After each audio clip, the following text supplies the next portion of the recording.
Okay, so hello guys and welcome to the one and all favorite session रणनीति strategy. रणनीति का simple सा आपको मीनिंग पता है, दैट इज स्ट्रेटजी। तो इस सेशन में पूरे सेशन में हम लोग बात करेंगे what kind of strategy you need to follow, what kind of smart strategy will make you to successfully achieve the goal of higher marks in biology. क्या करना है, कैसे करना है, वो सब कुछ हम लोग इस रणनीति के पूरे कोर्स में, एंटायर कोर्स लेंथ में आपको पूरा क्लियर हो जाएगा and you will be really one of the very good scoring student of biology. That means NEET में आपका तो एक अच्छा स्कोर आना तय है बायो का। तो ये पूरा एंटायर लेंथ ऑफ कोर्स आपके लिए ही पूरा स्पेशली डिज़ाइंड करा गया है ताकि आप सभी को इससे बहुत ज़्यादा फ़ायदा हो।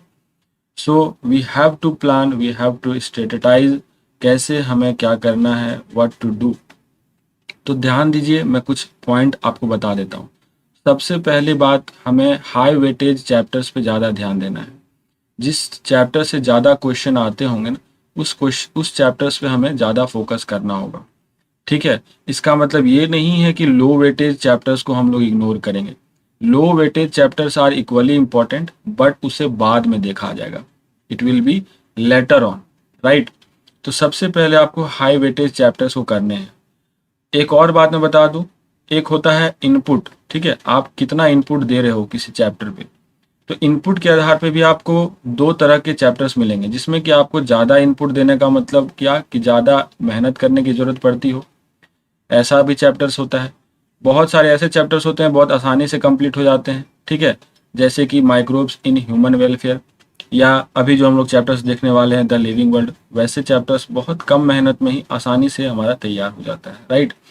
तो उस तरह के चैप्टर जिसमें लो इनपुट चाहिए वो आप कंप्लीट करें पहले, ताकि आपको मोरल आपका हाई हो, आपका कॉन्फिडेंस भी हाई होगा। ठीक है, तो इस तरीके से आप जो है सक्सेसफुली अपने गोल को अचीव कर पाएंगे। ठीक है, ये क्रैश कोर्स बिल्ड करा गया है ताकि आपको कम टाइम में बेहतर स्कोर तक पहुंचाया जा सके। एक स्ट्रेटेजिक फॉर्म में ये पूरा प्लान किया गया है, राइट गाइज।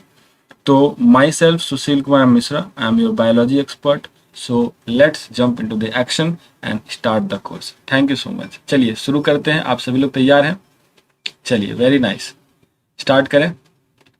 तो ये देखिए, diversity in the living world अगर हम बात करें तो इस पूरे इंटायर यूनिट में आपको पता है कितने चैप्टर हैं guys? There are 4 chapters, right. पहला चैप्टर द लिविंग वर्ल्ड, दूसरा है बायोलॉजिकल क्लासिफिकेशन, तीसरा है प्लांट किंगडम, चौथा है एनिमल किंगडम, है ना। तो इस पूरे 4 चैप्टर मिला करके अगर आप देखोगे, मैंने यहाँ पे रिपोर्ट कार्ड एक तैयार किया हुआ है इस पूरे यूनिट से।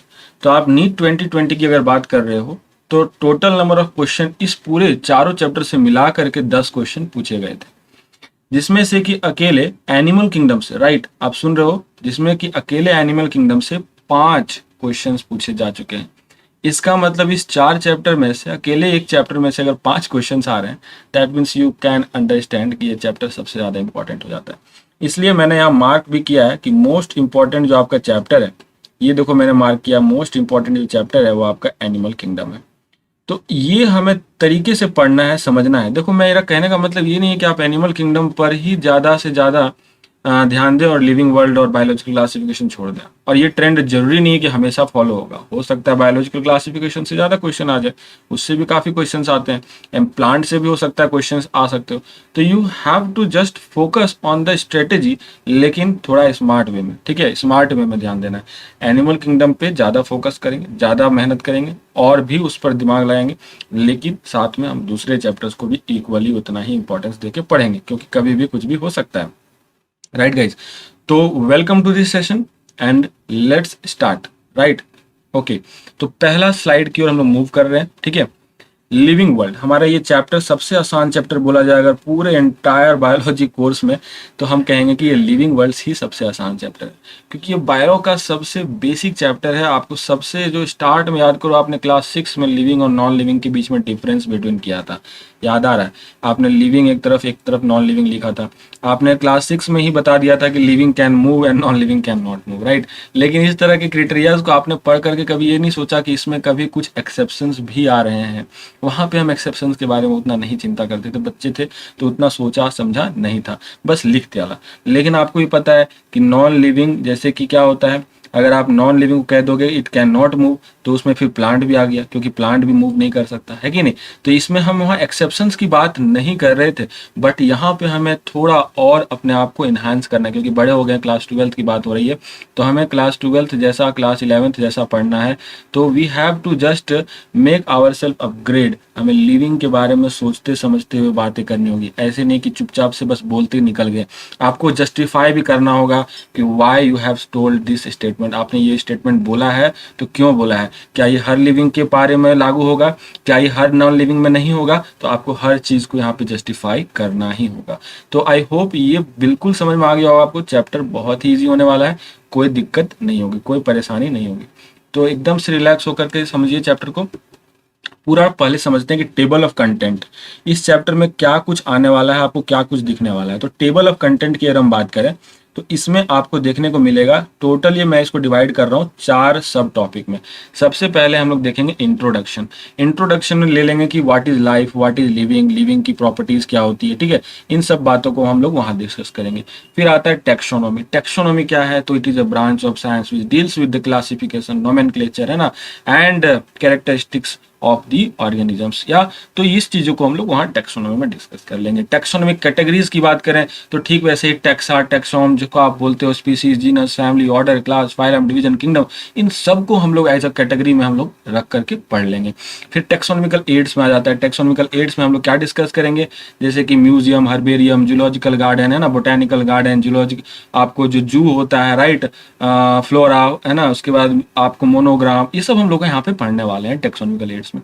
अगर हम बात करें कि क्वेश्चंस कहाँ से ज़्यादातर आते हैं, तो क्वेश्चंस आपको ज़्यादातर taxonomical categories and taxonomical aids से पूछा जाता है, ठीक है। यहाँ पे ये एड्स का मतलब है आपको मदद पहुँचाने वाला। टेक्सोनोमी में मदद पहुँचाने वाला जो भी आपके लिए इंपॉर्टेंट रोल प्ले कर रहा है उसे हम टेक्सोनोमिकल एड्स में बोल रहे हैं। जैसे फर्स्ट एड्स, है ना, तो फर्स्ट एड्स कब देते हैं? जब हमें पहली बार किसी तरह से औपचारिकता करनी पड़ती है मेडिकल ट्रीटमेंट में, सबसे पहला जो स्टेप होता है वो फर्स्ट एड होता है। तो इसी तरह से यहाँ टेक्सोनोमिकल एड मतलब क्या, आपको मदद मिलेगी, आपको क्लासिफिकेशन में उस तरह से मदद मिलने वाला है, ठीक है। तो ये हम लोग पढ़ेंगे, डिटेल में पढ़ेंगे, बस आप बने रहो और टेंशन फ्री होकर के निश्चिंत हो जाओ कि ये चैप्टर आपका फुल फ्लेज में पूरी तरह से एक एक टॉपिक कवर होने वाला है, कुछ भी नहीं छूटने वाला है, पूरा पूरा आपको मिलेगा, भरपूर मिलेगा। तो चलिए सबसे पहले साइंटिस्ट अर्नेस्ट मेयर के बारे में जान लेते हैं। ये आपको मिल जाएगा एनसीईआरटी के सबसे पहले पेज में, अर्नेस्ट मेयर के बारे में दे रखा है। काफी इंपॉर्टेंट कंट्रीब्यूशन है साहब का, तभी इनका नाम यहाँ दे रखा है। इनका जन्म हुआ है 5 जुलाई, इनका जन्म जो हुआ है वो 5 जुलाई को हुआ है, ठीक है। और 1904 याद रखिएगा, ठीक है, डेट याद रखिएगा। और ये 2004 तक इनका लाइफ स्पैन है। एक तरह से देखो तो इनकी जीवनी पूरी 100 ईयर्स की। कितना इंटरेस्टिंग फैक्ट, नहीं 100 ईयर्स, ना कम ना ज्यादा, 100 ईयर्स इन्होंने अपने लाइफ स्पेन को पूरा किया। बहुत ही अच्छा, याद होने में भी आसान हो गया हमारा। दूसरा जो इंपॉर्टेंट पॉइंट यहाँ से समझने को है, तो वो जिस यूनिवर्सिटी में पढ़ाते थे वहां पर इनको अलेक्जेंडर अगाजीज के टाइटल से नवाजा गया था। अलेक्जेंडर अगाजीज, ठीक है, इस तरह के टाइटल से वहां नवाजा गया था इनको, Alexander Agassiz. Alexander Agassiz professor of zoology emeritus इनको बोला जाता था, प्रोफेसर ऑफ जूलॉजी। जूलॉजी के ये प्रोफेसर जाने माने प्रोफेसर थे, तो इसीलिए इनको जूलॉजी के प्रोफेसर से नवाजा गया है। तो कुछ ही पॉइंट यहाँ देखेंगे जो कि बहुत इंटरेस्टिंग है, जो बहुत इंपॉर्टेंट है एग्जाम पॉइंट ऑफ व्यू से, अगर आ भी सकता है कि उसी पॉइंट पे हम लोग यहाँ नजर दौड़ाएंगे, ठीक है।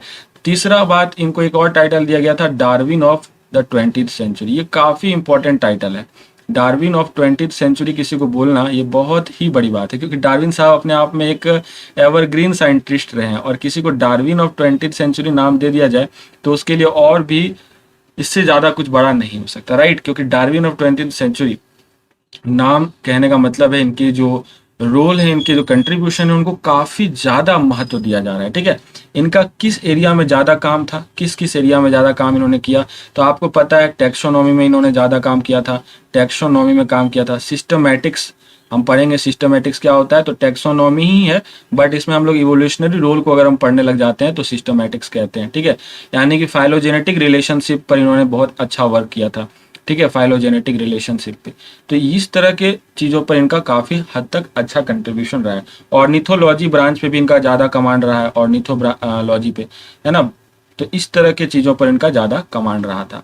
और एक बात बता दूं, सबसे इंपॉर्टेंट पॉइंट जो मुझे लगता है इस तरह से क्वेश्चन पूछा भी जा सकता है, बायोलॉजिकल कॉन्सेप्ट ऑफ स्पीसीज। जो बायोलॉजिकल कॉन्सेप्ट, जो स्पीसीज को डिफाइन करने की जो पहल छिड़ी थी, उसमें सबसे अच्छा डेफिनेशन स्पीसीज का जो दिया गया था वो बायोलॉजिकल कंसेप्ट था। बायोलॉजिकल कंसेप्ट मैंने यहाँ छोड़ दिया, इसको लिख लो। तो बायोलॉजिकल कंसेप्ट जो था स्पीसीज का, वो दिया गया था by Ernest Mayr. Ernest Mayr, ये क्वेश्चन आ भी चुका है कई बार और पूछा जाता है, काफी अच्छा क्वेश्चन है, यहाँ से बन सकता है। तो who has given biological concept of species, तो आप कहोगे अर्नेस्ट मेयर साहब ने दिया। तो ये सबसे इंपॉर्टेंट पॉइंट। अगर मुझे अर्नेस्ट मेयर से क्वेश्चन उठाने को बोला जाए एक क्वेश्चन, तो मेरा फेवरेट क्वेश्चन यही से होगा कि बायोलॉजिकल कॉन्सेप्ट ऑफ स्पीसीज क्या किन्होंने दिया, तो अर्नेस्ट मेयर ने दिया। अच्छा, क्या कोई और कॉन्सेप्ट ऑफ स्पीसीज था? अगर मैं बात कर रहा हूँ बायोलॉजिकल कॉन्सेप्ट की, तो क्या कोई और भी कॉन्सेप्ट ऑफ स्पीसीज है? जी हाँ, बिल्कुल सही समझ रहे हो आप। There are more species concept like morphological concept, morphological concept भी है, ठीक है। लेकिन ये सब कुछ क्या है, डिस्कार्डेड है, उतना फिट बैठा नहीं था, स्पीसीज के डेफिनेशन में उतना कारगर रहा नहीं। तो ये किसने दिया था मार्फोलॉजिकल स्पीसीज का कॉन्सेप्ट? तो ये दिया था लिनियस साहब ने। किसने दिया था? ये दिया था लिनियस साहब ने। और भी कुछ स्पीसीज के कॉन्सेप्ट थे, बिल्कुल है, जैसे कि genetic concept, genetic concept of species, ये भी था। तो ये किसने दिया था? एक साइंटिस्ट हैं जेनेटिक कॉन्सेप्ट देने वाले, जिनका नाम है लॉर्ड्स बाय, जिनका नाम है लॉर्ड्स बाय, ठीक है। तो ये डिफरेंट डिफरेंट साइंटिस्ट ने स्पीसीज का कॉन्सेप्ट तो दिया, लेकिन सबसे कारगर कॉन्सेप्ट, जो सबसे इंपॉर्टेंट और सबसे सटीक जो बैठ रहा है आज के जमाने में स्पीसीज के कॉन्सेप्ट को, वो है बायोलॉजिकल कॉन्सेप्ट। तो biological concept of species was given by Ernest Mayr. अगर मैं बात करूं कि ये जो स्पीसीज, ठीक है, कॉन्सेप्ट तो दिया है बहुत किसी ने, लेकिन टर्म किसने दिया? ये क्वेश्चन अगर आपके सामने एग्जाम में आ जाएगी, term species was given bye, तो मैं अभी आपको स्पीसीज जब पढ़ाऊंगा तो वहां भी बताऊंगा, लेकिन अभी फिलहाल आप स्पीसीज के बारे में चर्चा छेड़ ही दिए हो, तो ये भी याद रख लो कि जो टर्म स्पीसीज जो दिया गया था वो जॉन रे के द्वारा दिया गया था। तो टर्म अगर बात कर दिया जाए तो टर्म बोलोगे जॉन रे। बायोलॉजिकल कंसेप्ट ऑफ स्पीसीज अगर बोल दिया जाए तो साहब अर्नेस्ट मेयर का नाम आएगा, ठीक है। मार्फोलॉजिकल स्पीसीज बोल दिया जाए तो लिनियस। और भी क्वेश्चंस अगर पूछे जाएंगे, मान लो जेनेटिक कॉन्सेप्ट अगर पूछ दिया, पूछना नहीं चाहिए और पूछेगा भी नहीं, तो याद भी रख सकते हो लॉर्ड्स बाय, राइट गाइज। तो इतना सब कुछ आपको पूरा क्लियर है, माइंड में पूरा फिट हो गया होगा। आई थिंक अर्नेस्ट मेयर के बारे में थोड़ा छोटा सा चर्चा हमने ले लिया। आगे बढ़ते हैं, आगे बढ़ते हैं और हम लोग समझते हैं कि लिविंग क्या है। सबसे इंपॉर्टेंट बात इस चैप्टर में, इसी पर पूरा का पूरा रोटेशन है इस चैप्टर में, लिविंग क्या है। तो भाई लिविंग अगर हमें डिफाइन करना है ना, तो हमें क्या करना होगा, कुछ ऐसी बातों को डिफाइन करना होगा, समथिंग लाइक दैट प्रॉपर्टी और character which is absent in some kind of non living property, या जिसको हम लोग डेथ बोलेंगे। डेथ अगर हो जाता है किसी का तो उसमें भी एब्सेंट हो जाता है, और वो प्रेजेंट होगा किसी पर्टिकुलर चीजों में, तो उसे हम लोग क्या बोलेंगे, लिविंग बोलेंगे। तो हमें कुछ ऐसे कैरेक्टरिस्टिक्स, फीचर्स को फिक्स करना होगा पहले, जो कि लिविंग को और नॉन लिविंग को अलग कर रहा होगा, राइट। तो हम यहाँ पे व्हाट इज लिविंग डिफाइन करने से पहले एक बार डिफाइन कर लेते हैं लाइफ क्या है। तो लाइफ इज, अब लिखो, लाइफ इज, एक कॉपी में लिखो, life is a complex organization of molecule. ये कॉम्प्लेक्स ऑर्गेनाइजेशन है ये मॉलिक्यूल का, ठीक है। कॉम्प्लेक्स क्यों बोला? क्योंकि इतना साधारण नहीं है कि जो हम और आप मिलाएंगे मॉलिक्यूल्स को और बना लेंगे life, that is not possible, है ना। तो life is a complex organization of molecules resulting in, इससे फायदा क्या होने वाला है, कॉम्प्लेक्स ऑर्गेनाइजेशन, ठीक, मैंने बोला, आपको बोला कॉम्प्लेक्स ऑर्गेनाइजेशन, लेकिन इससे फायदा क्या होने वाला है कि रिजल्टिंग इन, इससे क्या होगा, resulting in growth, right guys. इससे क्या होगा, ग्रोथ होगा, मेटाबॉलिज्म होगा, ठीक है, मेटाबॉलिज्म होगा, ओके। सेल्फ रेगुलेटिंग भी होगा, वो ऑर्गेनिज्म जो बन के तैयार होगा वो सेल्फ रेगुलेटिंग होगा, सेल्फ सस्टेनिंग होगा। तो ये सारे टर्म्स को हम लोग समझेंगे आगे चल के, अभी धीरे धीरे रुकिए, वेट कीजिए, इंतजार कीजिए, घबराइए नहीं। तो सेल्फ रेगुलेटिंग बोला मैंने, और सेल्फ क्या बोला, वेट कीजिए, इसको यहाँ पे हम लोग सेल्फ सस्टेनिंग बोला मैंने आपको, इसको मिटा लेते हैं, ओके। तो चलिए, सेल्फ सस्टेनिंग, सेल्फ क्या होगा, सस्टेनिंग भी होगा, ठीक है। तो ये सारे प्रॉपर्टीज जिसमें होंगे उसी को हम लोग बोलेंगे कि लाइफ है, उसमें, उसमें जीवन है। लेकिन अगर हम लाइफ की कॉन्सेप्ट की बात करें, यानी जीवन की कॉन्सेप्ट की बात करें, तो दो धारणाएं निकल के तैयार होके आती है। दो रीजन हमें मिलता है। अब हम जीवन को आध्यात्मिक तौर पे लेके चले जाएं, है ना, फिलॉसफी में चले जाएं, वो हमारा रोल यहाँ नहीं है, वो हम यहाँ करने नहीं बैठे हैं। फिलॉसफी की ज्ञान हमें यहाँ नहीं देनी है, ठीक है। फिलॉसफी हमारा सेक्टर नहीं होगा, हमारा सेक्टर होगा साइंस। हम साइंस के ढंग से देखना पसंद करेंगे कि व्हाट इज लाइफ। तो लाइफ में होना चाहिए क्या क्या, तो लाइफ में कुछ प्रॉपर्टीज होने चाहिए, ठीक है। ऐसे प्रॉपर्टीज अगर होंगे तो हम कहेंगे कि yes this is living, right. ऐसे प्रॉपर्टीज अगर होंगे तो हम कहेंगे कि लिविंग है। तो एक बात मैं बता दूं, एक होता है प्रॉपर्टीज और एक होता है कैरेक्टरिस्टिक्स प्रॉपर्टीज। एक होता है प्रॉपर्टीज, एक होता है कैरेक्टरिस्टिक्स प्रॉपर्टीज। पहले ही अंतर समझ लो ताकि और आसान हो जाए आपके लिए, ठीक है। एक होता है प्रॉपर्टीज, एक होता है कैरेक्टरिस्टिक्स प्रॉपर्टीज। तो कैरेक्टरिस्टिक्स प्रॉपर्टीज और प्रॉपर्टीज में क्या अंतर है, ध्यान से सुनना, तुरंत समझ में आ जाएगा। बिल्कुल ज्यादा बड़ा कुछ है ही नहीं, इस चैप्टर में कुछ भी कठिन नहीं है। आप समझोगे तो आसानी से पूरा चैप्टर आपको कवर हो जाएगा। तो कैरेक्टरिस्टिक्स प्रॉपर्टीज का मतलब ऐसी प्रॉपर्टीज, ध्यान से सुनिएगा, ऐसी प्रॉपर्टीज जो एक भी नॉन लिविंग में प्रेजेंट नहीं हो, एक भी नॉन लिविंग में वो होना नहीं चाहिए, गलती से भी नहीं होना चाहिए, ठीक है। और एक भी लिविंग ऐसा नहीं होना चाहिए जिसमें वो ना हो, यानी सभी लिविंग में होंगे, ठीक है। ऑल और नॉन का कॉन्सेप्ट याद करो, सारे नॉन लिविंग में वो क्या होना चाहिए, एब्सेंट। सारे नॉन लिविंग में क्या होना चाहिए, वो एब्सेंट होना चाहिए। एंड सारे लिविंग में वो होना चाहिए, उस प्रॉपर्टी की बात कर रहा हूँ जो कैरेक्टरिस्टिक्स प्रॉपर्टीज कहलाने लायक है। ऐसे प्रॉपर्टीज को हम लोग कैरेक्टरिस्टिक्स प्रॉपर्टीज बोलेंगे जो कि सारे नॉन लिविंग में, मेरे साथ आप बोलो अच्छे से समझ में आएगा, जो कि सारे नॉन लिविंग में क्या होना चाहिए, एब्सेंट होना चाहिए, सारे लिविंग में क्या होना चाहिए, प्रेजेंट।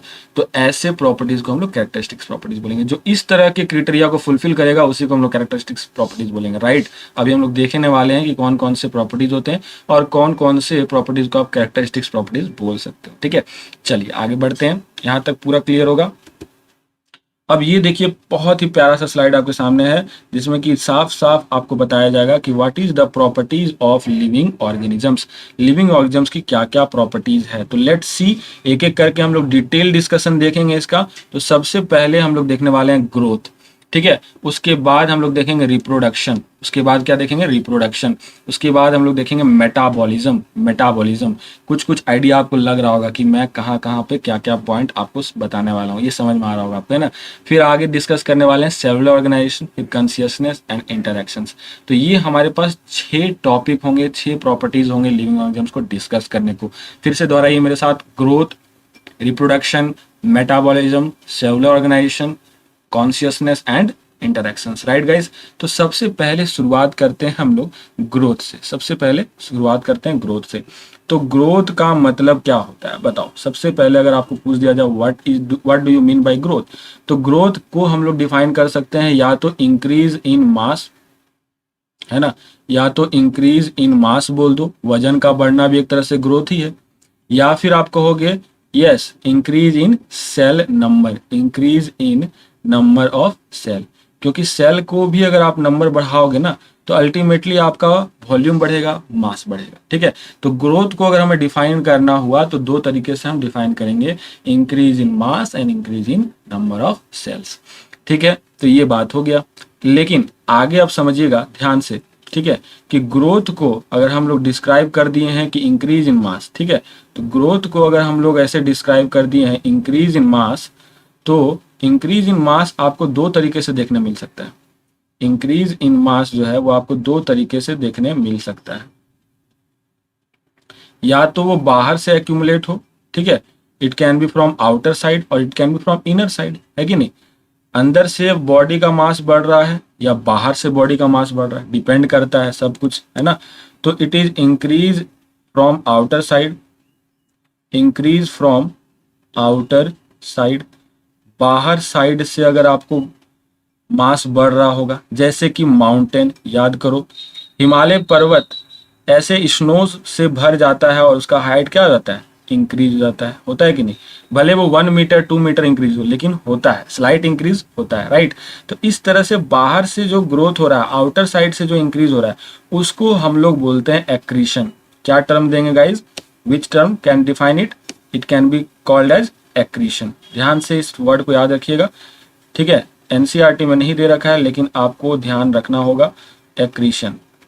बाहर से अगर बॉडी का ग्रोथ हो रहा है, बाहर से एक्यूमुलेट हो रहा है मास, तो हम उसे एक्रीशन बोलते हैं, ठीक है।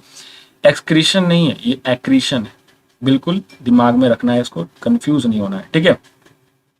आ जाओ, इधर आ जाओ। अब अंदर की तरफ अगर हमारा इंक्रीज होगा बॉडी का मास, तो increase from inside, increase from inside, inner side या इनसाइड बोल सकते हो। अंदर से बॉडी का मास इंक्रीज हो रहा है, ठीक है। तो हम लोग उसको क्या टर्म से डिनोट करेंगे, उसको हम लोग बोलते हैं इंट्यू ससेप्शन। इसको क्या बोलेंगे, इंट्यू ससेप्शन, इंट्यू ससेप्शन, इंट्यू ससेप्शन। तो ये टर्मिनोलॉजी है, आपको याद रहे तो ठीक, वरना आपको डरने की बात नहीं है कि इतने टफ टफ आप टर्मिनोलॉजी कहाँ से पढ़ा रहे हो, है ना। ये डरने की बात आपको नहीं है, ठीक है, टेंशन लेने की बात नहीं है। चलो, तो ये एक्रीशंस मतलब कि बाहर के साइड से ग्रोथ, जैसे कि मैंने एग्जांपल दिया माउंटेन का, सैंड ड्यून्स का एग्जांपल ले लो ना। जैसे कि क्या होता है रेगिस्तान वगैरह में, क्या होता है वहां पर जो है बहुत सारे जो है सैंड्स आकर के एक्यूमुलेट करके क्या कर सकते हैं, पहाड़ की तरह सैंड ड्यून्स बना देते हैं, राइट। तो ऐसे एग्जांपल्स को भी आप लोग इंक्लूड करो, इसी में ग्रोथ में ही इंक्लूड करो, ठीक है। अब हम लोग एक और पॉइंट बात कर लेते हैं। एक होता है ग्रोथ परमानेंट, जो आपको पूरे लाइफ लॉन्ग देखने मिलेगा, ठीक है। और एक होता है कुछ डेफिनेट एज तक देखने मिलता है, ठीक है। तो लाइफ लॉन्ग अगर आपको ग्रोथ देखने मिल रहा है तो वो किस में देखने मिलेगा, लाइफ लॉन्ग ग्रोथ देखने मिलता है प्लांट्स में। प्लांट्स में आपको लाइफ लॉन्ग ग्रोथ देखने मिलेगा, प्लांट्स में आपको लाइफ लॉन्ग ग्रोथ देखने मिलता है। लेकिन अप टू सर्टेन एज, जैसे कि हमारे में, हमारे इंसान में क्या होता है, हमारा जो हाइट है या ग्रोथ है वो कब, अप टू एक सर्टेन एज तक होता है ना। तो वो हमें एनिमल में देखने मिल जाएगा, ठीक है। एनिमल में अप टू सर्टेन एज तक देखने मिलता है। तो ये ग्रोथ के कॉन्सेप्ट को अगर हम लोग यहाँ पे एज के साथ अगर हम लोग रिलेट करें तो ये निकल के आएगा कि growth can be up to life long और can be up to certain age, ठीक है। तो यहां तक हम लोगों को क्लियर है, बोलो। अब ये मुझे बताओ, क्या हम ग्रोथ को कैरेक्टरिस्टिक्स फीचर्स बोल सकते हैं, कैरेक्टरिस्टिक्स प्रॉपर्टी बोल सकते हैं क्या। तो आपको याद करो, कैरेक्टरिस्टिक्स प्रॉपर्टीज बोलने के लिए मैंने क्या बोला था आपको, कि ये जो होना चाहिए वो किसी भी लिविंग में नहीं, किसी भी नॉन लिविंग में नहीं होना चाहिए। लेकिन यहाँ non living like mountain, like mountain होता है कि नहीं उसमें ग्रोथ, बाहर से ही सही सही लेकिन हो रहा है कि नहीं, बाहर से ही सही लेकिन हो रहा है कि नहीं। तो यहाँ पे हम लोग देख रहे हैं कि नॉन लिविंग वाला प्रॉपर्टी तो ये सेटिस्फाई किया नहीं, है कि नहीं। मैंने आपको क्या बोला था कि सारे नॉन लिविंग में नहीं होना चाहिए बच्चा, लेकिन यहाँ आप देख रहे हो कि माउंटेन में हो रहा है, बाउल्डर्स में हो रहा है ना, सैंड ड्यून्स में हो रहा है। ओके, तो इस तरह के चीजें जो नॉन लिविंग है वो भी ग्रोथ कर रही है, इसका मतलब ये कैरेक्टरिस्टिक फीचर, कैरेक्टरिस्टिक्स प्रॉपर्टीज नहीं हो सकता, राइट। इसी तरह से आप देखोगे तो सारे लिविंग में ग्रोथ होगा, ये तो सही है, सारे लिविंग में ग्रोथ देखने मिल रहा है, बट नॉन लिविंग भी ग्रोथ शो कर दे रहा है। What is this, we are not suppose to say the growth as a characteristic feature. हम यहाँ पे ग्रोथ को कैरेक्टरिस्टिक फीचर्स बोलने वाले नहीं है। सो यहाँ पे हम लोग लास्ट में कंक्लूजन क्या लिखने वाले हैं, आप सबको पता है कि growth is not considered as, यहाँ लिख लो, growth is not considered as, not considered as characteristics feature, ठीक है। कैरेक्टरिस्टिक्स फीचर को हम यहाँ डिफाइन करते हुए इसको नहीं बोलने वाले हैं, ठीक है। आप पूरा क्लियर समझ में आ रहा होगा, I think it is almost clear है, समझो, ठीक है। अब आपको एक चीज और ध्यान देना है, एक चीज और ध्यान देना है, ठीक है। इसके बाद हम लोग पढ़ेंगे रिप्रोडक्शन, ठीक। लेकिन उससे पहले छोटा सा एक्स्ट्रा शॉर्ट्स यानी कि थोड़ा डिस्कशन कर लेते हैं, जहां तक क्वेश्चंस तो नहीं आएगा लेकिन थोड़ा नॉलेज के लिए आपको मैं बता दूं, ठीक है, थोड़ा नॉलेज के लिए बता देता हूँ। तो एक टर्म होता है डेवलपमेंट, एक होता है डेवलपमेंट। तो आप डेवलपमेंट और ग्रोथ को कैसे कैसे डिफ्रेंशिएट करोगे, डेवलपमेंट क्या है, ग्रोथ क्या है। तो ध्यान दीजिएगा, डेवलपमेंट उस चिड़िया का नाम है जिसमें कि आप ग्रोथ के साथ साथ डिफ्रेंशिएशन को इंक्लूड कर देते हो। Development is nothing but growth and differentiation. Growth और डिफ्रेंशिएशन को अगर कंबाइन कर दोगे ना तो वो आपको हो जाएगा डेवलपमेंट। ग्रोथ और डिफ्रेंशिएशन को कंबाइन कर दोगे तो वो हो जाएगा डेवलपमेंट। डिफ्रेंशिएशन का मतलब आपको समझना है, बाकी ग्रोथ तो आप पूरा समझ गए। तो डिफ्रेंशिएशन का मतलब बिल्कुल आसान, देखो डिफ्रेंशिएशन का मतलब कि जनरलाइज्ड फॉर्म से स्पेशल फॉर्म बनना। डिफ्रेंशिएशन कुछ नहीं है, अगर साधारण भाषा में हम कहें तो differentiation is nothing but it is the conversion of generalized cell to specialized cell, generalized cell to specialized cell, ठीक है। जनरलाइज्ड सेल से स्पेशलाइज्ड सेल बनने के क्रम में जो प्रोसेस है उसी को हम लोग बोलते हैं differentiation. Specialized cell, specialized cell, ठीक है। तो इसको हम लोग बोलते हैं इसको हम लोग क्या बोलेंगे गाइज, मैं इसको ठीक से थोड़ा लिख देता हूँ। ये आपके पास दिख रहा होगा स्पेशलाइज्ड सेल, ठीक है।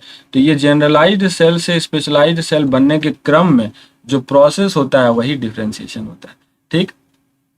मतलब क्या है, जैसे कि शुरुआत में क्या होता है, आपने देखा होगा प्लांट ग्रोथ में पढ़ा होगा, शुरू में जो सेल्स होते हैं सबका अपना अपना एक जनरलाइज्ड कैरेक्टर होता है, जनरलाइज्ड फीचर होता है, फिर वो अपने आप को चेंज करते हैं, है ना। साइटोप्लाज्म डेंस होता है, सेल मेम्ब्रेन जो है उसमें एक्यूमुलेट होता है, सेल वॉल एक्यूमुलेट होता है, स्पेशलाइज्ड फंक्शन परफॉर्म करने शुरू करता है, सपोर्ट परफॉर्म करता है, कोई कोई अपना जो है ट्रांसपोर्ट में लग जाता है, ठीक है। तो ऐसे वाले फंक्शन जो होते हैं वो स्पेशलाइज्ड होते हैं, इसी को डिफरेंशिएशन बोलते हैं। तो डेवलपमेंट एज अ होल क्या है, growth as well as differentiation. पूरा क्लियर है? I hope it is all clear to you. Okay, चलिए आगे बढ़ते हैं, नेक्स्ट कैरेक्टरिस्टिक्स पे चले जाते हैं। तो ये नेक्स्ट कैरेक्टरिस्टिक्स हमारा था रिप्रोडक्शन। ग्रोथ हमने कर लिया, अब आते हैं रिप्रोडक्शन पे, बात कर लेते हैं रिप्रोडक्शन पे। अब ध्यान देना, एक बात मैं यहाँ पे रिप्रोडक्शन में आपको समझाना चाहता हूँ। दो तरह के ऑर्गेनिजम्स को हम लोग यहाँ पे समझेंगे, एक होता है यूनिसेलुलर ऑर्गेनिजम्स, एक होगा यूनिसेलुलर ऑर्गेनिजम्स, और एक होगा मल्टी सेलुलर, एक होगा मल्टी सेलुलर, मल्टी सेलुलर, ठीक है। तो एक यूनिसेलुलर, एक मल्टी सेलुलर। अगर हम यूनिसेलुलर की बात करें तो यूनिसेलुलर ऑर्गेनिजम्स का रिप्रोडक्शन कैसे होता है बताओ, उसके लिए रिप्रोडक्शन क्या है। उसके लिए रिप्रोडक्शन है कि एक सेल है, ये पेरेंट सेल था, एक सेल हमने जो लिया वो मान लो पेरेंट सेल लिया, ठीक है। उसी को आगे चल के क्या करना है, प्रोजेनी बनाना है, प्रोजेनी बनाना है ना। तो ये आपको क्या कहलाता है, यूनिसेलुलर में यही तो है रिप्रोडक्शन। और ये बताओ, हमने जो पीछे ग्रोथ पढ़ा था, याद करो, ग्रोथ का जो सेकंड नंबर पॉइंट याद करो, increase in number of cell, याद आ रहा है, increase in number of cell. इस पॉइंट को यहाँ पे लागू करके देखो जरा, इस पॉइंट को यहाँ लागू करके जरा देख लो। तो increase in number of cells को यहाँ पा रहे हो कि नहीं पा रहे हो, यहाँ पे नंबर ऑफ सेल्स इंक्रीज हो रहा है कि नहीं हो रहा है। वही बात मैं यहाँ पे कहना चाह रहा हूँ कि यूनिसेलुलर ऑर्गेनिजम्स में अगर आप आ गए हो तो वहाँ पर रिप्रोडक्शन और ग्रोथ दोनों अलग अलग मीनिंग नहीं शो करेगा, they both can be called as synonyms, right. तो यहाँ पे रिप्रोडक्शन और ग्रोथ, यहाँ पर रिप्रोडक्शन एंड ग्रोथ जो है यूनिसेलुलर के केस में क्या होगा, is having same meaning, is having, यहाँ पे मैं लिख दे रहा हूँ सेम मीनिंग, क्योंकि बहुत सारे स्टूडेंट अगर मैं सिनोनिम्स लिखूंगा ना तो वो थोड़ा कंफ्यूज हो जाते हैं। तो यहाँ पे सेम मीनिंग लिखना मैंने सोचा है, तो सेम मीनिंग होता है रिप्रोडक्शन और ग्रोथ का। लेकिन मल्टी सेलुलर ऑर्गेनिजम्स में आ जाओ तो वहाँ पर ग्रोथ अलग चीज़ है, मल्टी सेलुलर में ग्रोथ अलग चीज़ है, यहाँ रिप्रोडक्शन अलग चीज़ है, बिल्कुल अलग चीज़ है। तो यहाँ रिप्रोडक्शन मतलब ऑफस्प्रिंग को बर्थ देना, दो पेरेंट्स हो सकते हैं, सेक्सुअल रिप्रोडक्शन की बात कर रहा हूं मैं। यहाँ पे दो पेरेंट्स अगर हैं और दोनों पेरेंट्स से फिर क्या होता है, एक सेल्स यहाँ पे निकला, एक से स्पर्म निकला, ठीक है, दोनों फ्यूज हुआ, जायगोट बनाया, फिर ग्रो हुआ। तो ये पूरा एक डिफरेंट प्रोसेस है, राइट। तो यहाँ पे आपको ग्रोथ अलग चीज है, रिप्रोडक्शन अलग चीज है, दोनों के सेपरेट मीनिंग यहाँ पे है। तो reproduction and growth are different, यहाँ पे रिप्रोडक्शन एंड ग्रोथ क्या है, दोनों ही डिफरेंट है। I hope it is clear, है ना। रिप्रोडक्शन को हम लोग पूरा फुल डिटेल में डिस्कस करेंगे in the chapter reproduction unit 1 of class 12, वहाँ पर डिस्कस करेंगे। लेकिन अगर इन डिटेल हम डिस्कस नहीं करें, लेकिन थोड़ा सा स्लाइड ओवरव्यू लें अगर, तो रिप्रोडक्शन जो है जनरली आपको पता है देयर इज 2 टाइप रिप्रोडक्शन। अगर हम डिस्कस करें तो यहाँ पे 2 टाइप्स ऑफ रिप्रोडक्शन होता है, यानी कि एक होता है एसेक्सुअल और एक होता है सेक्सुअल। ब्रॉड क्लासिफाई यही होगा ना, एक हो गया एसेक्सुअल, एक हो गया सेक्सुअल। अगर डिफरेंस बिटवीन की बात करें तो ध्यान दीजिएगा, एसेक्सुअल में केवल एक पेरेंट इन्वॉल्व होगा, ठीक है, सेक्सुअल में 2 पेरेंट। एसेक्सुअल में गैमेट फॉर्मेशन चलो मान लिया हो भी सकता है, बट फ्यूजन नहीं होने वाला। सेक्सुअल में गैमेट फॉर्मेशन फ्यूजन दोनों होता है। सेक्सुअल में आपको जो है वेरिएशंस देखने मिलेगा, एसेक्सुअल में वेरिएशंस देखने नहीं मिलता है, ठीक है। एसेक्सुअल जो होता है वो थोड़ा सिंपल प्रोसेस होता है, सेक्सुअल जो होता है कॉम्प्लेक्स प्रोसेस होता है। एसेक्सुअल में माइटोसिस प्रोसेस होगा, जिसमें कि सेक्सुअल में आपको माइटोसिस मियोसिस दोनों देखने मिलेगा। तो ये एक kind of a separate type of differentiation जो आपको मैंने क्लियरली समझाया। अभी आगे चलेंगे, लेकिन इसका कोई सच रोल नहीं है यहाँ पे। हम लोग आगे बढ़ते हैं। इस चैप्टर में क्या समझना है हमें, कैरेक्टरिस्टिक फीचर्स बोल सकते हैं क्या, इस पर हमें चर्चा करना है। क्या आप रिप्रोडक्शन को कैरेक्टरिस्टिक फीचर्स बोल सकते हो? तो लेट्स चेक इट। क्या ये सारे लिविंग ऑर्गेनिजम्स में प्रेजेंट है? Do all living organisms have reproduction property? तो ऐसा बिल्कुल नहीं है, यहीं पे फेल हो गया हमारा, यहीं पे फेल हो गया। रिप्रोडक्शन को हम लोग कैरेक्टरिस्टिक फीचर्स नहीं बोल सकते। क्यों नहीं बोल सकते? देखो ध्यान से, बहुत सारे लिविंग ऐसे भी हैं, जैसे कि मान लो आपको एक लिविंग ऑर्गेनिजम्स का एग्जांपल मैं आपको दे रहा हूं, जैसे कि आप मान लो म्यूल्स। म्यूल्स, ये जो म्यूल्स बनता है वो कैसे बनता है आपको पता है? म्यूल्स में क्या होता है, जो मेल होता है, जो मेल होता है वो होता है डंकी, जो मेल होता है वो होता है डंकी। सॉरी, मेल का जो साइन है वो मैंने यहाँ पे थोड़ा सा गड़बड़ कर दिया, तो इसे मिटा लेते हैं। We have erasers too, so what is that for, है ना। तो लेट्स सी, ओके चलिए। मेल जो मैंने क्या बोला बच्चा, व्हाट आई हैव टोल्ड कि मेल इसमें होता है, where is the pen guys, okay चलो। तो ये मैंने बोला आपको, मेल क्या हो गया इसमें, डंकी मेल होगा, है ना। और फीमेल कौन होता है इसमें, फीमेल इसमें होता है हॉर्स। फीमेल कौन होता है इसमें, हॉर्स। लेकिन आप देखोगे जो म्यूल है ना, वो म्यूल खुद में रिप्रोडक्शन की कैपेसिटी नहीं रखता। Mule is a sterile one. और एक बात और मैं आपको बता दूं, जो स्टार्ट में मैंने आपको शुरू में पढ़ा दिया था, बायोलॉजिकल कॉन्सेप्ट याद करो, अर्नेस्ट मेयर के द्वारा रिलेट करना होगा आपको चैप्टर्स टू पॉइंट। उस बायोलॉजिकल कॉन्सेप्ट के जो डेफिनेशन में म्यूल जो है वो सूट नहीं करता है। Mule is an exception, okay, mule is an exception to the biological concept of species given by Ernest Mayr. तो हम उस तरह से समझेंगे कि बायोलॉजिकल कॉन्सेप्ट तब क्या था, यहीं पे थोड़ा डिस्कस कर लेते हैं, यहीं पे थोड़ा डिस्कस भी कर लेते हैं कि बायोलॉजिकल कॉन्सेप्ट जो दिया गया था उसका असली मीनिंग क्या है। तो बायोलॉजिकल कॉन्सेप्ट जो अर्नेस्ट मेयर साहब ने दिया था ना, उसका मीनिंग आपको यहीं पे समझ में आ जाएगा। उन्होंने कहा कि स्पीसीज क्या है, तो species is nothing but it is a species is A interbreeding organisms, है ना, इंटरब्रीडिंग ऑर्गेनिजम्स है, ऐसे ऑर्गेनिजम्स जो आपस में ब्रीड कर सकें। तो क्या यहाँ पे म्यूल आपस में ब्रीड कर पा रहा है? Can mule produce its further progeny? Can mule grow their generation? No. तो यहाँ पे ये इस पर फिट नहीं बैठ रहा है, ठीक है। और बता दूं मैं आपको, क्या सारे नॉन लिविंग में रिप्रोडक्शंस की प्रॉपर्टीज नहीं होती है? तो ये बिल्कुल सही है। नॉन लिविंग ने अपने तरफ से कोई गुस्ताखी नहीं की। नॉन लिविंग ने कहा कि मेरे तरफ से तो कोई प्रॉब्लम नहीं है, मेरे में कोई भी प्रॉपर्टीज, किसी भी ऑर्गेनिजम्स को आप उठा लो नॉन लिविंग में, ऑर्गेनिज्म, सॉरी मैंने ऑर्गेनिजम्स टर्म यहाँ यूज कर दिया, तो नॉन लिविंग की कोई भी वस्तु उठा लो, थिंग्स उठा लो, there is a no kind of reproduction. ऐसा होता है क्या? If you have one pen, just put it with one pen all, so can you produce one more pen? It is not possible. तो यहाँ पे non living में आपको reproduction properties देखने वाली नहीं है। लेकिन यहाँ गलती किसने किया है? कैरेक्टरिस्टिक फीचर होने वाला था रिप्रोडक्शन, लेकिन गलती किसने किया? लिविंग ने किया। क्यों? क्योंकि सारे लिविंग ऑर्गेनिजम्स में ये रिप्रोडक्शन प्रॉपर्टीज नहीं होती है। और कौन कौन से लिविंग ऑर्गेनिजम्स हैं जिसमें नहीं होती है? जैसे कि स्टेराइल कपल, याद करो, ऐसे भी बहुत सारे कपल्स हैं सोसाइटीज में जिनके प्रोजेनी डेवलप नहीं हो पाते हैं, स्टेराइल कपल हैं, ठीक है। दूसरा एक और एग्जांपल जो एनसीईआरटी में दे रखा है, ड्रोन यानी कि हनी बी, ये सारे एग्जांपल्स आप ले सकते हो, ठीक है। वहाँ पर उससे जो है पार्थेनोजेनेसिस प्रोसेस के थ्रू वहाँ डेवलप हुआ। तो ये जो है drone example of honey bee में 3 कैटेगरीज होते हैं, आपको पता है।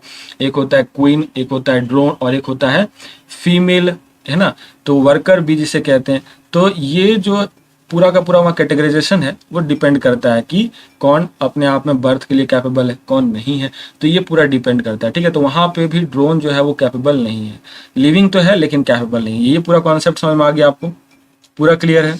Anything, any doubt, you can write in the comment as well. चलिए आगे बढ़ते हैं। रिप्रोडक्शन हो गया हमारा कंप्लीट यहाँ पर। अब हम बात कर लेते हैं मेटाबॉलिज्म के बारे में। तो मेटाबॉलिज्म को वन लाइन में डिफाइन करना अगर हो तो it is the sum total of all reaction in our body. It is the sum total of all reaction in our body, sum total of all reaction in our body, in our body. Body में total जितने reactions हो रहे हैं उसको metabolism category में रखेंगे। तो metabolism में भी 2 कैटेगराइजेशन हो गया, बहुत अच्छे से आपको पता होगा, 10th लेवल में पढ़ा है। एक होता है एनाबॉलिज्म, मतलब कुछ चीज़ों को बनना, ठीक है। एक हो गया कैटाबॉलिज्म। देखो अगर याद ना हो तो कैटाबॉलिज्म में याद रखो, कैटा वर्ड आ रहा है, काटना, ठीक है। कैटा मतलब क्या हो गया? काटना। ये मतलब काटेगा, ये डिस्ट्रक्शन करने वाला है, डिस्ट्रॉय करने वाला है, ठीक है। तो ये एक एनाबॉलिज्म प्रोसेस जो है वो क्या है? कंस्ट्रक्टिव प्रोसेस है। It is a constructive process, मतलब कुछ यहाँ ना कुछ बनने वाला है, कंस्ट्रक्टिव माइंड है, ठीक है, यहाँ पे कुछ कटने वाला नहीं है, this is kind of constructive mind, ठीक है, ये तो पूरा अच्छा सा कंस्ट्रक्टिव है, इसको मैं साफ साफ लिख दूं आपके लिए गाइज, तो this is a constructive process, यहाँ कुछ बनने वाला है, लेकिन यहाँ जो है काटने वाला है, ये डिस्ट्रॉय करने वाला है, this is a destructive process, ठीक है, this is a destructive process. अब याद करो फोटोसिंथेसिस, कुछ बन रहा था वहां पे, तो एनाबॉलिज्म फूड बनना, एनाबॉलिज्म है वो, कैटाबॉलिज्म रेस्पिरेशन, जिसमें कि क्या हो रहा है, ब्रेक डाउन हो रहा है, लेकिन आपको पता है कि रेस्पिरेशन के कुछ कुछ स्टेप्स में ऐसे ऐसे भी प्रोडक्ट्स मिलते हैं जिनका इन फर्दर कुछ और भी प्रोसेस में उसका बनने में योगदान है, तो that is also an anabolism, इसलिए वो कैटाबॉलिज्म एनाबॉलिज्म दोनों प्रोसेस में उसको रखा जाता है, किसको, रेस्पिरेशन को, ध्यान दीजिएगा इस बात को, ठीक है। तो आई होप आपको पूरा ये क्लियर होगा, बात समझ में आ रहा है। तो ये मेटाबॉलिज्म हो गया। अब मेटाबॉलिज्म की बात करें, क्या ये कैरेक्टरिस्टिक फीचर है? बिल्कुल ये कैरेक्टरिस्टिक फीचर है, क्योंकि एक भी ऐसे लिविंग नहीं है जिसमें कि आपको मेटाबॉलिज्म देखने नहीं मिलता, ये सारे लिविंग हैं, ये सारे लिविंग होंगे जिसमें कि मेटाबॉलिज्म होंगे, लेकिन एक भी नॉन लिविंग नहीं होगा जिसमें कि कैरेक्टरिस्टिक फीचर, जिसमें कि मेटाबॉलिज्म दिख जाए आपको। तो ऐसा अगर है तो दोनों में आपको टिक लग गया, अगर दोनों में टिक लग गया तो ये हम लोग बोल सकते हैं कि ये डिफाइनिंग प्रॉपर्टीज है ना, कैरेक्टरिस्टिक फीचर है। अच्छा, ये मेटाबॉलिज्म को क्या हम लोग बाहर दिखा सकते हैं? Can metabolism be shown in outside of the environment, outside of the living body? Yes, outside of the living body भी दिखाया जा सकता है, आउटसाइड द लिविंग बॉडी भी दिखाया जा सकता है। तो बताओ भाई एग्जाम्पल, ऐसा कौन सा एग्जाम्पल है? यस, ऐसा एग्जाम्पल आप याद करो, in vitro type of reaction. In vitro, देखो ये दो वर्ड होता है, एक होता है इन विट्रो, एक होता है इन विवो। इसका मीनिंग यहीं पे आपको मैं क्लियर कर देता हूँ, बार बार कंफ्यूज होगा उससे बेटर है कि आपको पूरा अच्छे से समझ में आना चाहिए। इन विट्रो का मतलब होता है outside the cell system, outside the cell system, ठीक है, सेल सिस्टम से बाहर का काम जो भी हो रहा है या बॉडी से बाहर का जो भी काम हो रहा है उसे इन विट्रो बोलेंगे। इन विवो का मतलब हो गया inside the cell system, in vivo का मतलब हो गया इनसाइड द सेल सिस्टम। तो यहाँ पे मेटाबॉलिज्म इन विट्रो भी दिखाया जा सकता है, ठीक है, इन विट्रो भी है ये। कैसे इन विट्रो कैसे है भाई? तो जैसे याद करो टिश्यू कल्चर, याद करो टिश्यू कल्चर, याद करो ट्यूब, बेबी ट्यूब, है ना, तो ये सारे जो है एग्जांपल्स हैं कि नहीं है मेटाबॉलिज्म के इन विट्रो में। तो ये सब कुछ एग्जांपल आपको थोड़ा दिमाग में रखना है, क्वेश्चंस ऐसे फ्रेम हो सकता है, क्या मेटाबॉलिज्म को आप आउटसाइड द लिविंग बॉडी दिखा सकते हो? Can it be possible? तो yes, it is possible, really possible. आप एग्जाम्पल एक बार दिमाग में साइड करके रखना अपने अंदर, that is tissue culture, that is baby tube, है ना। तो ये सारे एग्जाम्पल्स आ गए। आगे बढ़ते हैं, consciousness, okay sorry, cellular organization, cellular organization next topic हमारा है, सेलुलर ऑर्गेनाइजेशन। तो सेलुलर ऑर्गेनाइजेशन में बच्चा एक बात मैं आपको बता दूं, सेलुलर ऑर्गेनाइजेशन को कॉन्सेप्ट जो है वो इंटरेक्शन से थोड़ा रिलेटेड है, मैं दोनों को साथ में लेके आपको कवर कर रहा हूँ। तो यहाँ पे एक चीज ध्यान देना कि जो सेलुलर ऑर्गेनाइजेशन में हम लोग डिस्कस करने वाले हैं कि सेल कैसे अपने आप को कंबाइन करके टिश्यू बनाता है, ठीक है, टिश्यू से कैसे फिर जाके आपका ऑर्गेन बनता है, याद करो, है ना, ऑर्गेन से फिर क्या बनता है guys, you know very well, ये सब कुछ पता है आपको, ऑर्गेन सिस्टम बनता है, ठीक है, ऑर्गेन सिस्टम से क्या बनता है, ऑर्गेन सिस्टम से ऑर्गेनिज्म बनता है, ऑर्गेनिज्म फिर जाके ग्रुप ऑफ ऑर्गेनिज्म, वो हम लोग चले जाएंगे इकोसिस्टम में, group of organism is called population, ठीक है। तो ये सभी डिटेल डिस्कशन इकोसिस्टम में भी होगा, फिर कम्युनिटी आएगा, फिर बायोम आएगा, तो ये सब बाद में बात करेंगे। लेकिन हमारा काम यहाँ पे डिस्कस करना है कि सेल जो है, सेलुलर ऑर्गेनाइजेशन में सेल कैसे टिश्यू बनाया, है ना, टिश्यू से फिर क्या हुआ, फिर कैसे ऑर्गन बना। तो एक चीज मैं आपको बता दूं, इस चिड़िया का नाम है इंटरैक्शन, इस चिड़िया का नाम है इंटरैक्शन, ध्यान दीजिएगा। इंटरैक्शन भी यहीं पे हम लोग क्लियर थोड़ा करने वाले हैं, वहां पे भी डिस्कस कर लेंगे, थोड़ा डिटेल में करेंगे, लेकिन यहाँ पे थोड़ा इंटरैक्शन का डिस्कशन हो जाए। क्या एक सेल को अगर हम छोड़ दें तो वो अपने आप में सारा सेल को ऐसे अलग छोड़ दें, तो क्या ये बिना इंटरैक्शन किए प्रॉपर्टीज, हायर प्रॉपर्टीज शो कर सकता है? नहीं कर सकता। तो यहाँ याद रखिएगा, ये जो इस तरफ इंटरैक्शन से पहले मैं देखो ये चैनल बना रहा हूँ, ये ट्यूब है, मतलब कि इंटरैक्शन से होके गुजरा, तो ये क्या हो गया, हायर प्रॉपर्टीज शो करने लग गया, जैसे ही इंटरेक्शन वाले ट्यूब से होके गुजरा तो ये हो गया हायर प्रॉपर्टीज, ये हो गया लोअर प्रॉपर्टीज। याद करो वो राहुल गांधी वाला एग्जांपल, इस तरफ से आलू डालूंगा उस तरफ से सोना निकलेगा, याद है? तो वैसा ही कुछ है यहाँ पे। इंटरेक्शन उस चिड़िया का नाम है, उस मशीन का नाम है जिसमें से कि आप इधर साइड से थोड़े थोड़े थोड़े थोड़े थोड़े थोड़े चीज़ों को डाल रहे हो और उससे कुछ हायर प्रॉपर्टीज वाला कॉन्सेप्ट निकल के बाहर आ रहा है। मतलब सेल को इंटरेक्ट करने दो, वो देखो टिश्यू बन के आएगा जो कि हायर प्रॉपर्टीज होगा। टिश्यूज को इंटरेक्ट करने दो, वो देखो ऑर्गन बन करके आएगा जो हायर प्रॉपर्टीज शो करने वाला है। देखो मतलब कुछ हमारे लिए एडवांसमेंट होने वाला है, कुछ नया बन करके हमारे पास आने वाला है। तो ये नया किस तरह से बन के आने वाला है? That is called interaction, that is called interaction. यानी कि यहाँ इवॉल्व होने वाला है, चीजें क्या होने वाली है? इवॉल्विंग होने वाली है। चीजें क्या होने वाली है? सेल्फ सस्टेनिंग होने वाली है, खुद में अकेला काबिलियत शो करने वाला होने वाला है। तो ये सारे पॉइंट्स याद रखना, evolving, self sustaining, self replicating होने वाला है, ठीक है? तो ये सारे पॉइंट्स को आप लोग याद रख लो, ठीक है गाइज? आई होप ये पूरा आपको इंटरेक्शन भी यहाँ पे थोड़ा समझ में आ रहा होगा। आगे भी इंटरेक्शंस को हम लोग डिस्कस करेंगे तो वहाँ डिटेल क्लियर लेंगे। अब इसके बाद कॉन्शियसनेस। कॉन्शियसनेस का मतलब होता है चेतना, सोचने वाली बातें, ठीक है? क्या हम अपने इन्वायरमेंट के प्रति कॉन्शियस है? क्या यहाँ पे कुछ जो भी हो रहा है आपको पता चल रहा है? तो आप कॉन्शियस हो, ठीक है? क्लास में मैं जो बोल रहा हूँ आपको कॉन्शियसनेस से समझ में आ रहा है? बिल्कुल आ रहा है, तो आप कॉन्शियस हो। अदरवाइज आप सोए हुए हो, बिल्कुल ध्यान नहीं दे रहे हो, that means you are not conscious. इसका मतलब आप नॉन लिविंग की कैटेगरी में जा रहे हो, ठीक है? याद रखो, consciousness is also are defining properties, consciousness is also are defining properties guys, right? तो यहाँ पे इस बात को ध्यान देने वाली है। तो कॉन्शियसनेस से हम लोग क्या समझेंगे? कॉन्शियसनेस का मतलब एक इंपॉर्टेंट पॉइंट यहाँ से निकल के आता है, this is most obvious, this is most obvious feature. ये एनसीईआरटी ने लिखा है कि मोस्ट ऑब्वियस फीचर, ये टर्म जो दिया है कॉन्शियसनेस को दिया है, most obvious feature of living organism, of living organism. तो ये लिविंग ऑर्गेनिज्म की मोस्ट कॉन्शियस, जो मोस्ट ऑब्वियस फीचर, क्वेश्चन आता है कई बार कि which of the following feature is most obvious feature of living organisms, ठीक है? तो मोस्ट ऑब्वियस फीचर यहाँ लिख लीजिएगा, फीचर छूट गया।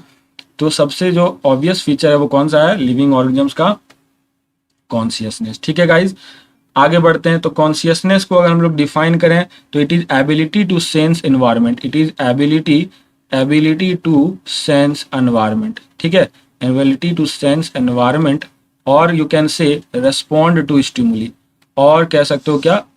respond to external stimuli, respond to external stimuli, respond to external stimuli. Stimuli में जैसे कौन कौन सी चीजें आ सकती है? लाइट आ जाएगा, ठीक है? लाइट आ जाएगा, केमिकल्स आ जाएंगे, ठीक है? कुछ भी, जैसे कि किसी ने आपको चींटी काटा तो आप उसके एक्सटर्नली, तो आपको स्टिमुली दिया, आप उसके प्रति रेस्पॉन्ड किए, तुरंत चौंक करके आपने देखा, that means you have consciousness, ठीक है? तो ऐसे सारे लिविंग ऑर्गेनिजम्स कॉन्शियसनेस शो करते हैं, ठीक है? तो आप चलिए पैमाना नाप लेते हैं एक बार, क्या ये कैरेक्टरिस्टिक फीचर है? तो सारे लिविंग ऑर्गेनिजम्स क्या शो करते हैं? कॉन्शियसनेस, बिल्कुल करते हैं। क्या कोई नॉन लिविंग भी है जो कॉन्शियसनेस शो करता है? ऐसा नहीं है, कुछ भी ऐसे नॉन लिविंग्स नहीं है जिसमें कि कॉन्शियसनेस होंगे, ठीक है? तो ये पूरा पूरा फिट बैठ रहा है, पैमाने पे पूरा फिट बैठ रहा है, तो हम इसे कह देंगे कैरेक्टरिस्टिक्स फीचर है। तो वी कैन से कि consciousness is a characteristics feature. Consciousness क्या हो गया बच्चा? Consciousness is characteristics feature, consciousness is characteristics feature है, ये बिल्कुल कैरेक्टरिस्टिक फीचर है, सभी लिविंग ऑर्गेनिजम्स के हैं, ठीक है? तो ये एक इंपॉर्टेंट पॉइंट आपको ध्यान देने वाली बात है। अब आते हैं कोमा पेशेंट के बारे में बात कर लेते हैं। तो कोमा पेशेंट वाले जो इंसान होते हैं ना, वो कॉन्शियस हैं क्या? क्या उन्हें कॉन्शियसनेस है? क्या वो अपने आसपास की चीज़ों को महसूस कर पाते हैं? नहीं कर पाते, राइट? तो क्या उन्हें हम लोग नॉन लिविंग बोल देंगे? ऐसा नहीं है। तो उसे हम लोग क्या बोलेंगे? कोमा पेशेंट को क्या बोले भाई? लिविंग बोले कि नॉन लिविंग बोले? तो उन्हें हम लोग ना लिविंग बोलेंगे ना नॉन लिविंग बोलेंगे, उन्हें बोलेंगे ब्रेन डेड। उन्हें हम लोग क्या बोलते हैं? ब्रेन डेड, ठीक है? वो अभी जो है दिमागी तौर पे तो मृत्यु को पा चुके हैं, लेकिन फिर भी अगर लौट आएंगे वो जीवन जी सकते हैं, right? They can be revert back into their normal life, right? तो बहुत कम चांसेस होता है, लेकिन हो सकता है। अब एक और बात कर लेते हैं कि जैसे कि मैंने अभी कोमा पेशेंट की बात करी, अब एक और इम्पॉर्टेंट बात जहाँ से क्वेश्चंस काफ़ी ज़्यादा आता है, ऐसे कौन से ऑर्गेनिज्म है जिसके पास अपना सेल्फ कॉन्शियसनेस है? सेल्फ कॉन्शियसनेस मतलब खुद के बारे में सोचना, खुद से अलर्टनेस हो जाना, है ना? खुद का अलर्टनेस शो करना, तो सेल्फ कॉन्शियसनेस मतलब स्वयं की चिंता करना, है ना, जैसे कि लाइफ की क्या होने वाली है यार, हम कहाँ पहुँचने वाले हैं, इस तरह की चीज़ों को सोचता केवल ह्यूमन है। बाकी ज़्यादातर ऑर्गेनिजम्स ऐसे कॉन्शियसनेस रखने में असक्षम है।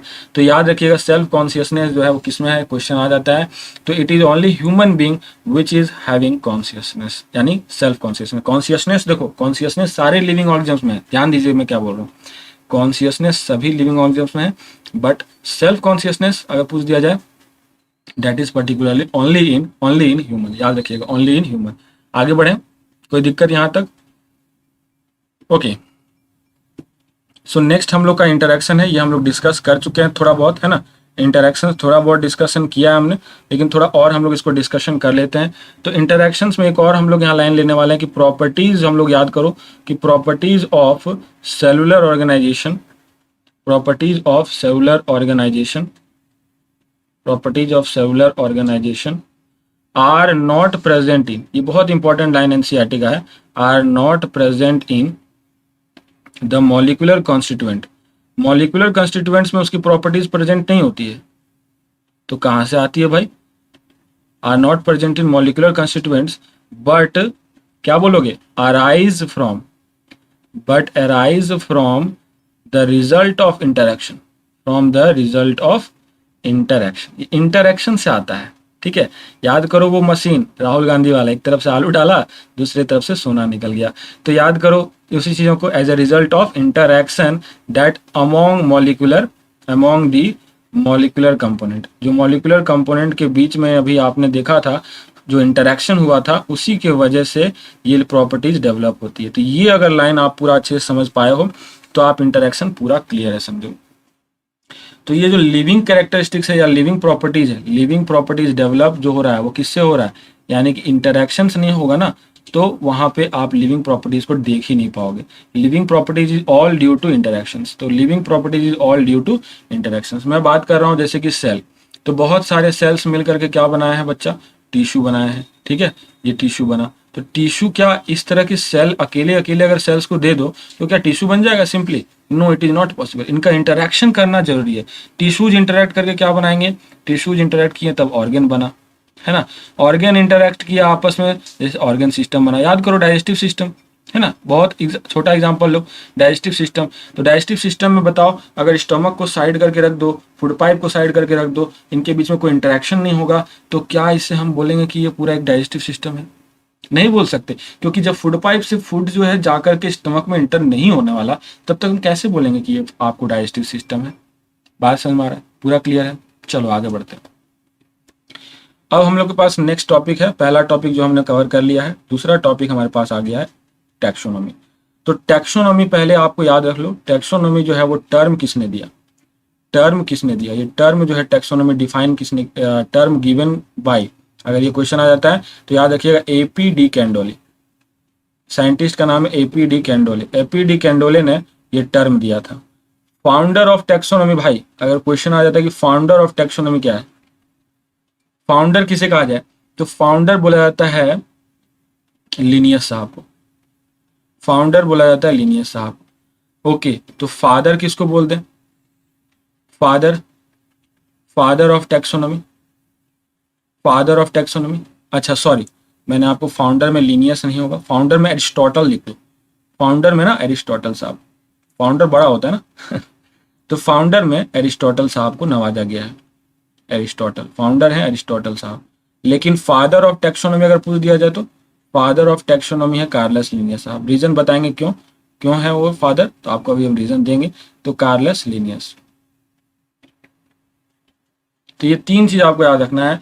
सबसे पहले टैक्सोनॉमी का टर्म किन्होंने दिया, एपी डी कैंडोले, फाउंडर कौन है, एरिस्टोटल, फादर कौन है, कार्लस लिनियस। माँ पिताजी सब कुछ याद कर लीजिए। अब आ जाइए इसका डेफिनेशन पर आ जाइए कि टैक्सोनॉमी आखिर बोलते किसे हैं। तो शुरुआत में ही आपको मैंने बता दिया था, अगर याद होगा तो, taxonomy is that branch of science, taxonomy is that branch of science which deals with, which deals with, याद करो ये मैंने विथ लिखा है, ठीक है, विच डील्स विथ क्लासिफिकेशन, याद आ रहा है, क्लासिफिकेशन, ठीक है, कैरेक्टरिस्टिक्स, कैरेक्टराइजेशन, आइडेंटिफिकेशन, ठीक है, आइडेंटिफिकेशन, चारों टर्मिनोलॉजी याद रखना। नोमेनक्लेचर, ये वो साइंस का वो ब्रांच है जो कि क्लासिफिकेशन, कैरेक्टराइजेशन, आइडेंटिफिकेशन, नोमेनक्लेचर के स्टडी को डील करता है। It is that branch of science which deals with classification, characterization, identification, nomenclature, ठीक है। तो ये हम टैक्सोनॉमी बोलते हैं, राइट। तो टैक्सोनॉमी जो है वो, अगर हम टाइप्स देखें टैक्सोनॉमी का, टाइप्स ऑफ टैक्सोनॉमी अगर हम डिस्कस करें बच्चा, तो what are the types of taxonomy. Types अगर हम डिस्कस करेंगे तो बेसिकली हम लोग बोलेंगे क्लासिकल टैक्सोनॉमी, और एक होता है मॉडर्न टैक्सोनॉमी। क्लासिकल मतलब पुराना जमाने का जो टैक्सोनॉमी है, मॉडर्न मतलब नए जमाने का टैक्सोनॉमी। तो क्लासिकल टैक्सोनॉमी अगर हम बात करें तो लिनियस साहब की टैक्सोनॉमी की बात करें। मॉडर्न टैक्सोनॉमी की अगर हम लोग बात करें जिसमें कि सिस्टमैटिक्स इन्वॉल्व हुआ, तो अब यहाँ पे एक टर्मिनोलॉजी आपके सामने आ जाएगा, सिस्टमैटिक्स। कुछ नहीं है, ध्यान से समझिएगा, बिल्कुल क्लियर हो जाएगा। तो सिस्टमैटिक्स में हम लोग क्या ले लेते हैं, फाइलोजेनेटिक रिलेशनशिप ले लेते हैं, इवोल्यूशनरी हिस्ट्री को भी लेते हैं।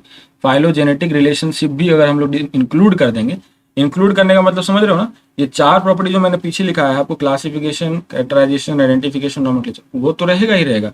साथ में हम लोग क्या डालने वाले हैं इसमें, एक और चीज मसाला डालने वाले हैं, फाइलोजेनेटिक रिलेशनशिप। फाइलोजेनेटिक रिलेशनशिप का मतलब इवोल्यूशनरी हिस्ट्री, कहाँ से वो उत्पन्न हुआ है, उसकी इवोल्यूशन क्या है, उसकी हिस्ट्री क्या रही है, वो अगर इंक्लूड कर दिया आपने स्टडी में तो वो आप सिस्टमैटिक्स पढ़ने वाले हो।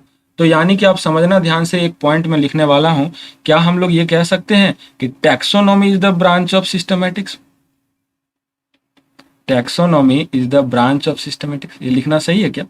सोच के बताओ मुझे, मैं गलत भी लिख सकता हूँ, ऐसा बात नहीं है कि मैंने लिख दिया तो सही लिख दिया, ठीक है। तो आप सोच के मुझे बताओ, क्या ऐसा लिखना सही है?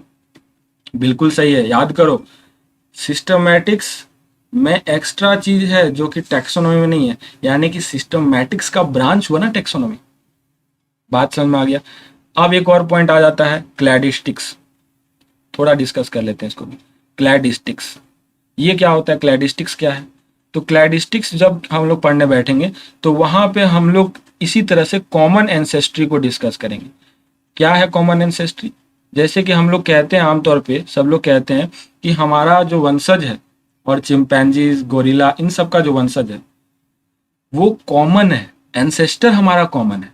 हम लोग चिंपैंजी से इवॉल्व नहीं हुए हैं, चिंपैंजी और हमारा एंसेस्टर कॉमन है। बात समझ में आ रहा है? तो कॉमन एंसेस्ट्री को अगर आप पढ़ने बैठोगे तो वो ब्रांच ऑफ टैक्सोनॉमी क्या कहलाता है, क्लैडिस्टिक्स। वो ब्रांच ऑफ टैक्सोनॉमी क्या कहलाएगा, क्लैडिस्टिक्स। अगर फाइलोजेनी की हम बात करें तो फाइलोजेनी भी एक टर्म आ जाता है यहाँ पे, थोड़ा उसको भी समझ लो। तो फाइलोजेनी का मतलब होता है evolutionary history of an organism या group of species. Evolutionary history, किसी भी स्पीसीज का अगर हम इवोल्यूशनरी हिस्ट्री निकालें तो वो फाइलोजेनी होता है, इवोल्यूशनरी हिस्ट्री ऑफ स्पीसीज। जैसे कि मैंने आपको पीछे भी बताया ना, फाइलोजेनेटिक यहाँ जो लिखा था वर्ड, ये क्यों लिखा था?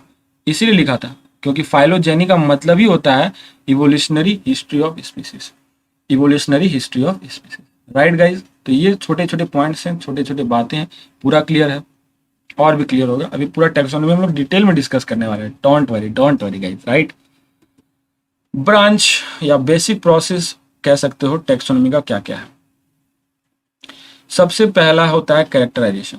आपने गया, सपोज करो एक XYZ ऑर्गेनिज्म है, ठीक है, पड़ा हुआ है, वो दुनिया से एकदम क्या है, अनभिज्ञ है, उसे दुनिया वालों ने कभी नहीं देखा। आप जाओगे तो सबसे पहले क्या करोगे, उसके कैरेक्टराइजेशन देखोगे कि उसके पास 4 पैर हैं कि नहीं है, उसके पास 2 आंखें हैं कि नहीं है, ये सब कुछ देखने वाले हो, यही तो देखने वाले हो, यानी कैरेक्टराइजेशन करोगे। फिर आइडेंटिफिकेशन करोगे, ये देखने वाले हो कि आप उसको आइडेंटिफाई करोगे, क्या ये एनिमल में है, क्या ये प्लांट में रखने लायक है, ठीक है, ये बात होगा, आइडेंटिफाई करने वाले हो। फिर आप क्लासीफाई करने वाले हो, और क्लासीफाई जब कर दोगे ना तो ये हमारा स्टडी बिल्कुल आसान हो जाता है। Classification makes our study easier, क्योंकि इतने सारे स्पीसीज हैं, याद करो अबाउट 1.7 to 1.8 मिलियन स्पीसीज हैं, डाइवर्सिटी इतना ज़्यादा है, जो कि इतने स्पीसीज अभी तक डिस्कवर्ड हो चुके हैं। तो इतने स्पीसीज को एक बार में पढ़ना क्या किसी साइंटिस्ट के लाइफ टाइम प्रोसेस तक में भी अगर लगा लो दम तो संभव है? That is not possible, impossible. तो ये याद रखना, यहाँ पे हम लोग क्लासीफाई अगर कर लें तो ये पॉसिबल हो जाता है। क्यों? क्योंकि अगर क्लासीफाई कर लिया, अर्थ्रोपोडा में सारे इंसेक्ट्स को रख दिया, तो हमारे पास अर्थ्रोपोडा पढ़ने से ये काम आसान हो जाता है। पूरा का पूरा कैरेक्टरिस्टिक्स क्लासिफिकेशन के अंदर हम लोग पढ़ लेते हैं। फिर नाम देने की बारी आती है, नोमेनक्लेचर, नामांकरण करना है तो नोमेनक्लेचर हो गया, नामांकरण, ठीक है। और कुछ नहीं है, ये नाम आप याद रख लो, नामांकरण। तो नामांकरण अगर करने बैठ गए, किसी का नाम देने बैठ गए, घर में कोई अगर नया स्पीसीज आ जाता है ना, जैसे नए बच्चे घर में आ गए, तो उसका नामांकरण होगा, नोमेनक्लेचर होगा। तो ये जो है बेसिक प्रॉपर्टीज है या बेसिक प्रोसेस है टैक्सोनॉमी का। सबसे पहले हम लोग करेंगे कैरेक्टराइजेशन, फिर आता है क्लास आपका आइडेंटिफिकेशन, फिर आता है नोमेनक्लेचर क्लासिफिकेशन, फिर नोमेनक्लेचर। ओके गाइज, एक एक करके डिस्कस कर लें। सबसे पहले कैरेक्टराइजेशन। तो कैरेक्टराइजेशन में क्या लेने वाले हो आप बताओ? कैरेक्टराइजेशन में लेने वाले हो उसका फीचर। कैरेक्टराइजेशन का मतलब हो गया फीचर्स, यानी कि उसमें आप देखने वाले हो क्या क्या प्रेजेंट है, क्या क्या एब्सेंट है, इसका लिस्ट बनाओगे, है ना। ये किस में रहने वाला है उसका प्रॉपर्टीज देखोगे, फीचर्स देखोगे, यही तो है बात। फिर आइडेंटिफिकेशन आता है। आइडेंटिफिकेशन में क्या देखने वाले हो बच्चा? आइडेंटिफिकेशन में क्या देखने वाले हो बालक? तो आइडेंटिफिकेशन में ये पहचानोगे, उसका पहचान पत्र निकालोगे, आधार कार्ड निकालोगे उसका, ये किस तरीके से, है ना, किस तरीके से कौन से कैटेगरी में इसको रख सकते हो, यही है ना उसका आइडेंटिफिकेशन। कहाँ का रहने वाला है, तो पहचान पत्र इसको निकालना होगा। आधार कार्ड इसका हम लोग देखेंगे, है ना, आधार कार्ड। तो आधार कार्ड वाकई में होता है क्या, आप बनवाइएगा उसका, आधार कार्ड नहीं होगा तो बनवाइएगा। आइडेंटिफिकेशन में यही देखेंगे, ठीक है। ओके, ये हो गया 1 नंबर, ये हो गया 2 नंबर। थर्ड में हम लोग क्या करेंगे? थर्ड में उसका क्लासिफिकेशन करेंगे। अगर हमें पता चल गया कि वो रहने वाला मुंबई का है, तो हम उसके आधार कार्ड में एड्रेस मुंबई का डालेंगे, राइट। तो यही हो गया क्लासिफिकेशन, है ना। क्लासिफिकेशन में हम उसका क्या करेंगे? एड्रेस देंगे उसको कि आप रहने वाले कहाँ कहाँ, ठीक है। मजाक में नहीं कर रहा हूँ मैं, सारे बातें सीरियसली बता रहा हूँ। फिर उसका नाम बोलेंगे कि भाई नाम बता दो, अपना नाम भी तो लिखना है, कॉलम भी तो होता है ना आधार कार्ड में नाम लिखने का। तो नाम बताएगा नहीं तो हम लोग नाम दे देंगे, खुद से नाम दे देंगे, चंगू मंगू कुछ भी, है ना। तो ये हमारे पास अपना जो है तरीका है, ये कुछ तरीका डेवलप करना ही पड़ेगा। क्यों? अगर तरीका नहीं डेवलप करेंगे तो भाई फिर नया स्पीसीज कुछ हो जाएगा, उसको कैसे करने वाले हैं हम लोग, क्या करने वाले हैं उसके साथ। तो इसलिए हम लोगों ने ये पूरा का पूरा एक फ्लो बना लिया कि करेंगे ऐसे, कैरेक्टराइजेशन करेंगे, फिर उसका आइडेंटिफिकेशन करेंगे, फिर क्लासिफिकेशन करेंगे, फिर नोमेनक्लेचर करेंगे। क्लियर है बालक? आगे बढ़ते हैं। अब आते हैं नोमेनक्लेचर में। क्या नोमेनक्लेचर ऐसे जैसे तैसे कर दें? बिल्कुल ऐसा नहीं कर सकते। चंगू मंगू नाम रख दें? नहीं कर सकते ऐसा। तो यूनिवर्सल रूल बनाया गया इसीलिए, ताकि कोई अपनी मनमर्जी से नाम ना दे दो, बट हम उसको रूल में नहीं। अगर हम देखो, अगर हम प्यार से किसी चीज को कुछ भी बोल दे रहे हैं, तो क्या ये वर्ल्ड पूरा उसी को उसी नाम से जानेगा? ऐसा तो नहीं है ना। अगर वर्ल्ड लेवल में हम कोई मीटिंग करने बैठ रहे हैं, different of countries of scientist आए हैं, तो वो क्या चंगू के नाम से जानेंगे इसको? चंगू मंगू ये सब कुछ भी नहीं होने वाला। वहाँ पे एक पर्टिकुलर नाम देना पड़ेगा, ठीक है। अगर हम डॉग को ले गए हैं और डॉग का नाम मेरा चंगू है, तो चंगू चंगू बोलते हुए वहाँ पे सुनाई देगा क्या? सबको समझ में आएगा? नहीं आएगा। अगर हम वहाँ बोलेंगे कैनिस फेमिलियारिस, सब समझ जाएगा। कैनिस फेमिलियारिस बोलते ही सब समझ जाएगा। क्यों?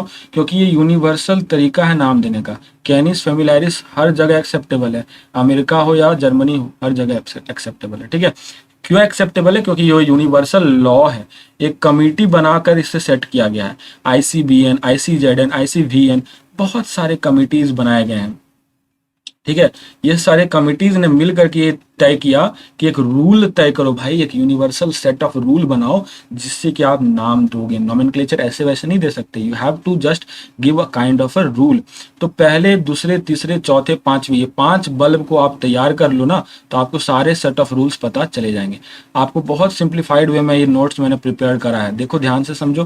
पहले बॉक्स में ये बातें कहा जा रहा है कि लैटिन ओरिजिन होना चाहिए। नाम देते वक्त उसका ओरिजिन ध्यान रखना है कि कौन से लैंग्वेज से उसको लाना है, लैटिन से लाना है। क्यों लैटिन से लाना है? क्योंकि लैटिन लैंग्वेज को डेड लैंग्वेज बोला जाता है, वो अब यूज नहीं होता। तो वहां से कोई वर्ड ऐसा उठा लो तो आपको कोई भी आर्ग्यू नहीं करने वाला कि ये भाई ये वर्ड का मीनिंग तो हम लोगों ने इस तरह से बनाया हुआ था, आपने कैसे चुरा लिया। तो ये डेड लैंग्वेज है, लैटिन ओरिजिन होना चाहिए। याद कीजिए, जब प्रिंट करते हो तो प्रिंट करने समय इटैलिक्स फॉर्म में प्रिंट करना है। हैंड रिटन यानी लिखते वक्त उसे अंडरलाइन करना है। जैसे मैंने बोल दिया कैनिस फेमिलियारिस, तो कैनिस फेमिलियारिस मैंने अभी लिखा है ना, तो लिखा है तो ये मेरा कर्तव्य बनता है कि मैं इसे अंडरलाइन करूँ। क्या करना होगा, इसे अंडरलाइन करना होगा, राइट। दूसरा पॉइंट समझो कि पहला जो नाम होता है first name is genus, second जो नाम होता है वो स्पीसीज का नाम होता है। क्लियर है? जैसे कि यहाँ पे कैनिस क्या है, जीनस है, फेमिलियरिस क्या है, स्पीसीज है। थर्ड में आ जाओ कि जीनस का जो फर्स्ट लेटर होता है वो कैपिटल होता है, स्पीसीज का जो होता है वो स्मॉल होता है। जैसे कि मैंने यहाँ देखो सी को कैपिटल में लिखा है और एफ को क्या लिखा है, स्मॉल में लिखा है। आगे बढ़ो, लीनियर, अच्छा अब आ जाओ ऑथर का नाम वो एब्रीविएटेड फॉर्म में होना चाहिए। जैसे कि याद करो, एक बार एग्जांपल आपको दे दूं, Mangifera indica linear, Mangifera indica, I तो स्मॉल होना चाहिए बच्चा, मैंने कैपिटल लिख दिया गलती से, इरेजर का यूज करना होगा, चलो मिटा देते हैं। तो ये आपके सामने आ गया इंडिका, अब है ना ठीक स्मॉल। अब यहाँ बगल में LINN लिखा जाता है, ये क्या है बालक, ये है साइंटिस्ट का नाम जिन्होंने इसको नामकरण किया। तो ये याद रखिएगा, नेवर अंडरलाइन, कभी साइंटिस्ट के नाम को अंडरलाइन नहीं करते हैं, इससे मत अंडरलाइन कर देना, ये अंडरलाइन नहीं होगा। Okay, this point must be remembered. Roman से टाइप करना, ठीक है, ये दोनों इटैलिक्स में टाइप होगा, ये दोनों तो टाइपिंग के समय इटैलिक्स में टाइप होगा, और इसको जब टाइप करते हैं तो रोमन में टाइप करते हैं, ये भी बहुत इंपॉर्टेंट पॉइंट है, ठीक है। आगे बढ़ो बालक, ये ध्यान दो कि जब दो नाम दे दिए जाएंगे एक ही स्पीसीज के, कई बार होते हैं कि एक दो नाम पड़ जाएंगे, एक साइंटिस्ट आया बेचारा, उसने नाम दे दिया है ऑलरेडी, लेकिन फिर दूसरा साइंटिस्ट भी जबरदस्ती बोल रहा है मैं भी इसे नाम दूंगा, दे दो भाई दे दो, बट पुराने नाम को ही महत्व माना जाएगा। That means older is valid, इसे बोलते हैं लॉ ऑफ प्रायोरिटी। कुछ लॉ होते हैं, यस, आपको अभी मैं वो सब डिटेल डिस्कशन पढ़ाने वाला नहीं हूँ, क्योंकि वो पूरा का पूरा थोड़ा हायर स्टैंडर्ड्स में पढ़ते हैं। तो एक होता है लॉ ऑफ प्रायोरिटी, कि अगर दो नाम पड़ गया है ना तो पुराने वाले नाम को आप तवज्जो देते हो, उसको ही वैलिड मानते हो। क्यों भाई पुराने नाम को तवज्जो देंगे, क्योंकि वो 10 साल 5 साल चल चुका है भाई, बहुत सारे किताबों में लिखवा दिया गया है उस नाम के बारे में, तो अब नया नाम कुछ दे करके उसका फायदा नहीं है आपको। तो ये लॉ ऑफ प्रायोरिटी बोला जाता है इसे। ये पांचों बल्ब आपको जल गया, बत्ती जल गया दिमाग में, राइट, पांचों बल्ब एक बार और पढ़ लेना आप, क्लियर हो जाएगा पूरा सिंप्लीफाइड वे में पांचों का पारो। और कुछ भी दे सकते हैं आप लॉ, जैसे यूनिवर्सल रूल्स में और भी बहुत सारे रूल्स अगर किताबों में पढ़ने बैठोगे तो मिल जाएगा। जैसे क्या है कि स्पीसीज और जीनस का जो नाम होना चाहिए वो 3 से ज़्यादा लेटर का होना चाहिए, 12 से कम होना चाहिए, ये भी कहीं कहीं किताबों में लिखा रहता है, बट मैं यहाँ पे इसे इंक्लूड नहीं कर रहा क्योंकि ये सारी चीज़ें NCERT के आउट ऑफ टेक्स्ट होने वाली है, तो इसको हम लोग डिस्कस नहीं करेंगे। आगे बढ़ जाए, अब आते हैं हमारा जो नेक्स्ट प्रॉपर्टी या नेक्स्ट टॉपिक है हमारा टैक्सोनॉमिक कैटेगरीज, बहुत ही इंपॉर्टेंट, यहाँ से क्वेश्चंस उठने वाले हैं बहुत ही ज़्यादा। अच्छा एक बात और रह गया ना, शायद पीछे एक बात और रह गया, इसका फुल फॉर्म देखिएगा, इसका फुल फॉर्म कई बार क्वेश्चंस एग्जाम में आ जाता है। ICBN क्या है, ICZN क्या है? तो ICBN होता है international code of botanical nomenclature, international code of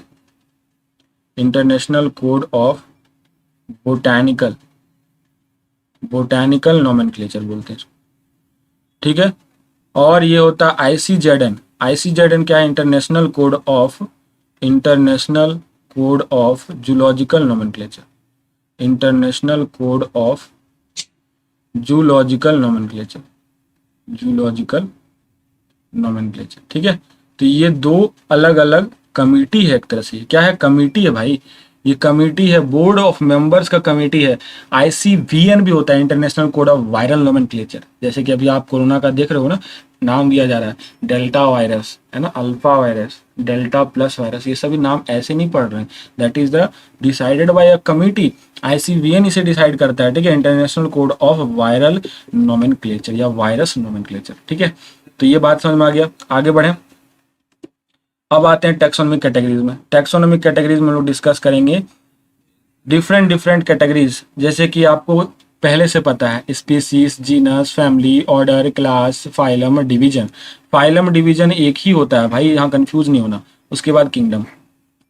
जब हमारे कार्लस लिनियस साहब ने, ध्यान से सुनना इस बात को, जब कार्लस लिनियस साहब ने टैक्सोनॉमिक कैटेगरीज बनाई थी तो वहां पे केवल 5 ही कैटेगरीज को इंक्लूड किया था। कौन कौन से? स्पीसीज, जीनस को, ऑर्डर को, क्लास को, और एक और नाम उन्होंने दिया था वैरायटी। तो ये 5 उन्होंने कैटेगरीज को डिस्क्राइब करा था।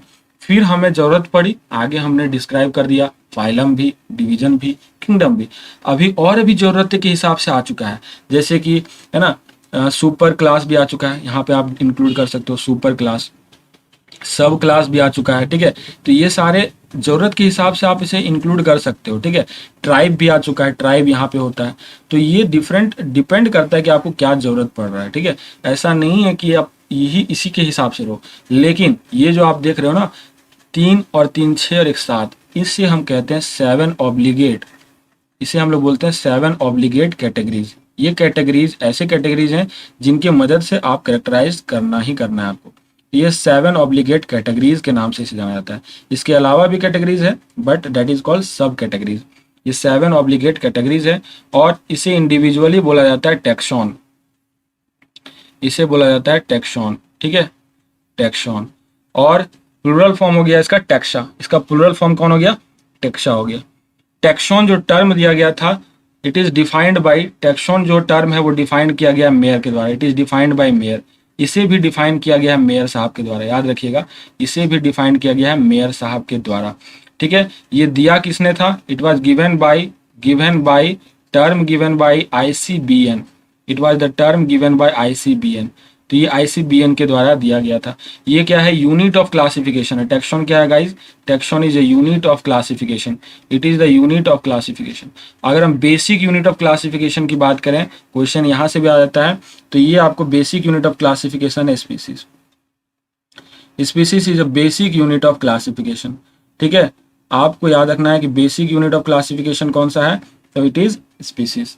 आगे याद रखिएगा कि स्पीसीज के बाद आता है genus, family, order, class, phylum, division, kingdom. ये तो प्रैक्टिस के हिसाब से खुद ब खुद याद हो जाता है, लेकिन मान लो याद नहीं हुआ तो कुछ निमोनिक्स हुक्स तो बनाना चाहिए। तो हुक्स बनाने से ज़्यादा बेटर मैं आपको यही कहूँगा, हुक्स तो बहुत सारे हैं इसके, बहुत सारे निमोनिक्स आपको मिल जाएंगे, बट बेटर यही है कि इसको आप 3 4 बार खुद बोलो तो प्रैक्टिस हो जाता है, अपने आप याद हो जाएगा। Species, genus, family, order, class, phylum, division, kingdom. अब यहाँ पे एक बात और मैं बता दूं कि जो फाइलम यूज होता है वो कहाँ यूज होता है, phylum is use for animal, phylum हम लोग एनिमल के लिए यूज करते हैं। और डिवीजन किसके लिए यूज करते हैं गाइज, डिवीजन हम लोग यूज करते हैं प्लांट के लिए। तो यहाँ पे इस दोनों का मीनिंग एक ही है, दोनों एक ही लेवल पर है, लेकिन थोड़ा डिफरेंस यही है कि हम फाइलम को यूज करते हैं एनिमल के केस में और डिवीजन को यूज करते हैं हम लोग प्लांट के केस में, ठीक है। ओके, तो आगे बढ़ते हैं, एक एक करके डिस्कशन कर लेते हैं थोड़ा थोड़ा। ये देखो एनसीईआरटी का ये फिगर आपको याद होगा, ये फिगर एनसीईआरटी से उठाया गया है, ठीक है। यहाँ पे अगर आप ऊपर की तरफ जाते हो तो कैरेक्टरिस्टिक्स फीचर्स क्या होता है, ऊपर की तरफ डिक्रीज होता है। कॉमन कैरेक्टरिस्टिक्स फीचर या कॉमन कैरेक्टरिस्टिक्स जो है, कॉमन कैरेक्टरिस्टिक्स फीचर अगर हम चलें ऊपर की तरफ, अगर हम चलें तो डैट गोज ऑन डिक्रीजिंग, ऊपर की तरफ चले जाएंगे तो डिक्रीजिंग होता चला जाएगा। नीचे की तरफ आते चले जाएंगे तो वो कॉमन कैरेक्टरिस्टिक्स फीचर क्या होगा, इंक्रीज होता चला जाएगा। ये आपको मैं एक्सप्लेन करने वाला हूँ अभी। जैसे एक स्पीसीज की अगर हम बात करें, स्पीसीज के अंदर मान लो एग्जाम्पल ले लो, अपना ही एग्जाम्पल ले लो, ठीक है। आप जैसे कि ह्यूमन एक स्पीसीज है, ठीक है, ह्यूमन एक स्पीसीज है, लेकिन अगर हम चले जाएं we belong to what kingdom, हमारा कौन सा है, एनिमिलिया किंगडम है, ठीक है। सीधा हम लोग स्पीसीज से किंगडम में चले गए, किंगडम में चले गए, एनिमिलिया हमारा किंगडम है। इस एनिमिलिया किंगडम में बताओ कि इंसेक्ट्स भी आता है कि नहीं, आता है कि नहीं, यानी चूटी को ले लो, एंट्स को ले लो, ठीक है। तो अब बताओ कि जो एंट है और जो ह्यूमन है उसमें क्या दोनों में कॉमन कैरेक्टरिस्टिक्स ज़्यादा है या कम है, सिमिलैरिटी कम है या ज़्यादा, always you will say that is come है कि नहीं। तो यहाँ से समझ में आ रहा है कि हम जैसे ही स्पीसीज से किंगडम में गए भाई, तो हमारा कॉमन कैरेक्टरिस्टिक्स तो बहुत कम हो गया, ठीक है। लेकिन अभी हम लोग और एग्जाम्पल लिख लेते हैं, जैसे कि मान लो सॉरी स्पीसीज का और एग्जाम्पल लेते हैं। जैसे कि मान लो आपने लिया स्पीसीज का एग्जाम्पल टाइगर लिया, लियोपार्ड लिया, ठीक है, पैंथरा, पैंथरा टिग्रिस, दोनों का जीनस क्या है, जीनस सेम होता है पैंथरा, यानी दोनों के दोनों पैंथरा से बिलोंग करते हैं, दोनों के दोनों पैंथरा जीनस से बिलोंग करते हैं। यानी स्पीसीज से जब हम लोग सिर्फ जीनस पे गए, तो ये मुझे बताओ कि टाइगर और लियोपार्ड देखा है आपने कितना कॉमन होता है, कैरेक्टरिस्टिक फीचर बहुत हद तक क्या है, कॉमन है कि नहीं, दोनों ही की दोनों कैट फैमिली से बिलोंग करते हैं, राइट। यानी ये पैंथरा फैमिली फैलिडी, डिस्कशन करेंगे हम लोग इस पर। तो अब हम लोग एक एक करके डिस्कशन करते हैं, स्पीसीज के बारे में थोड़ा जानकारी ले लेते हैं।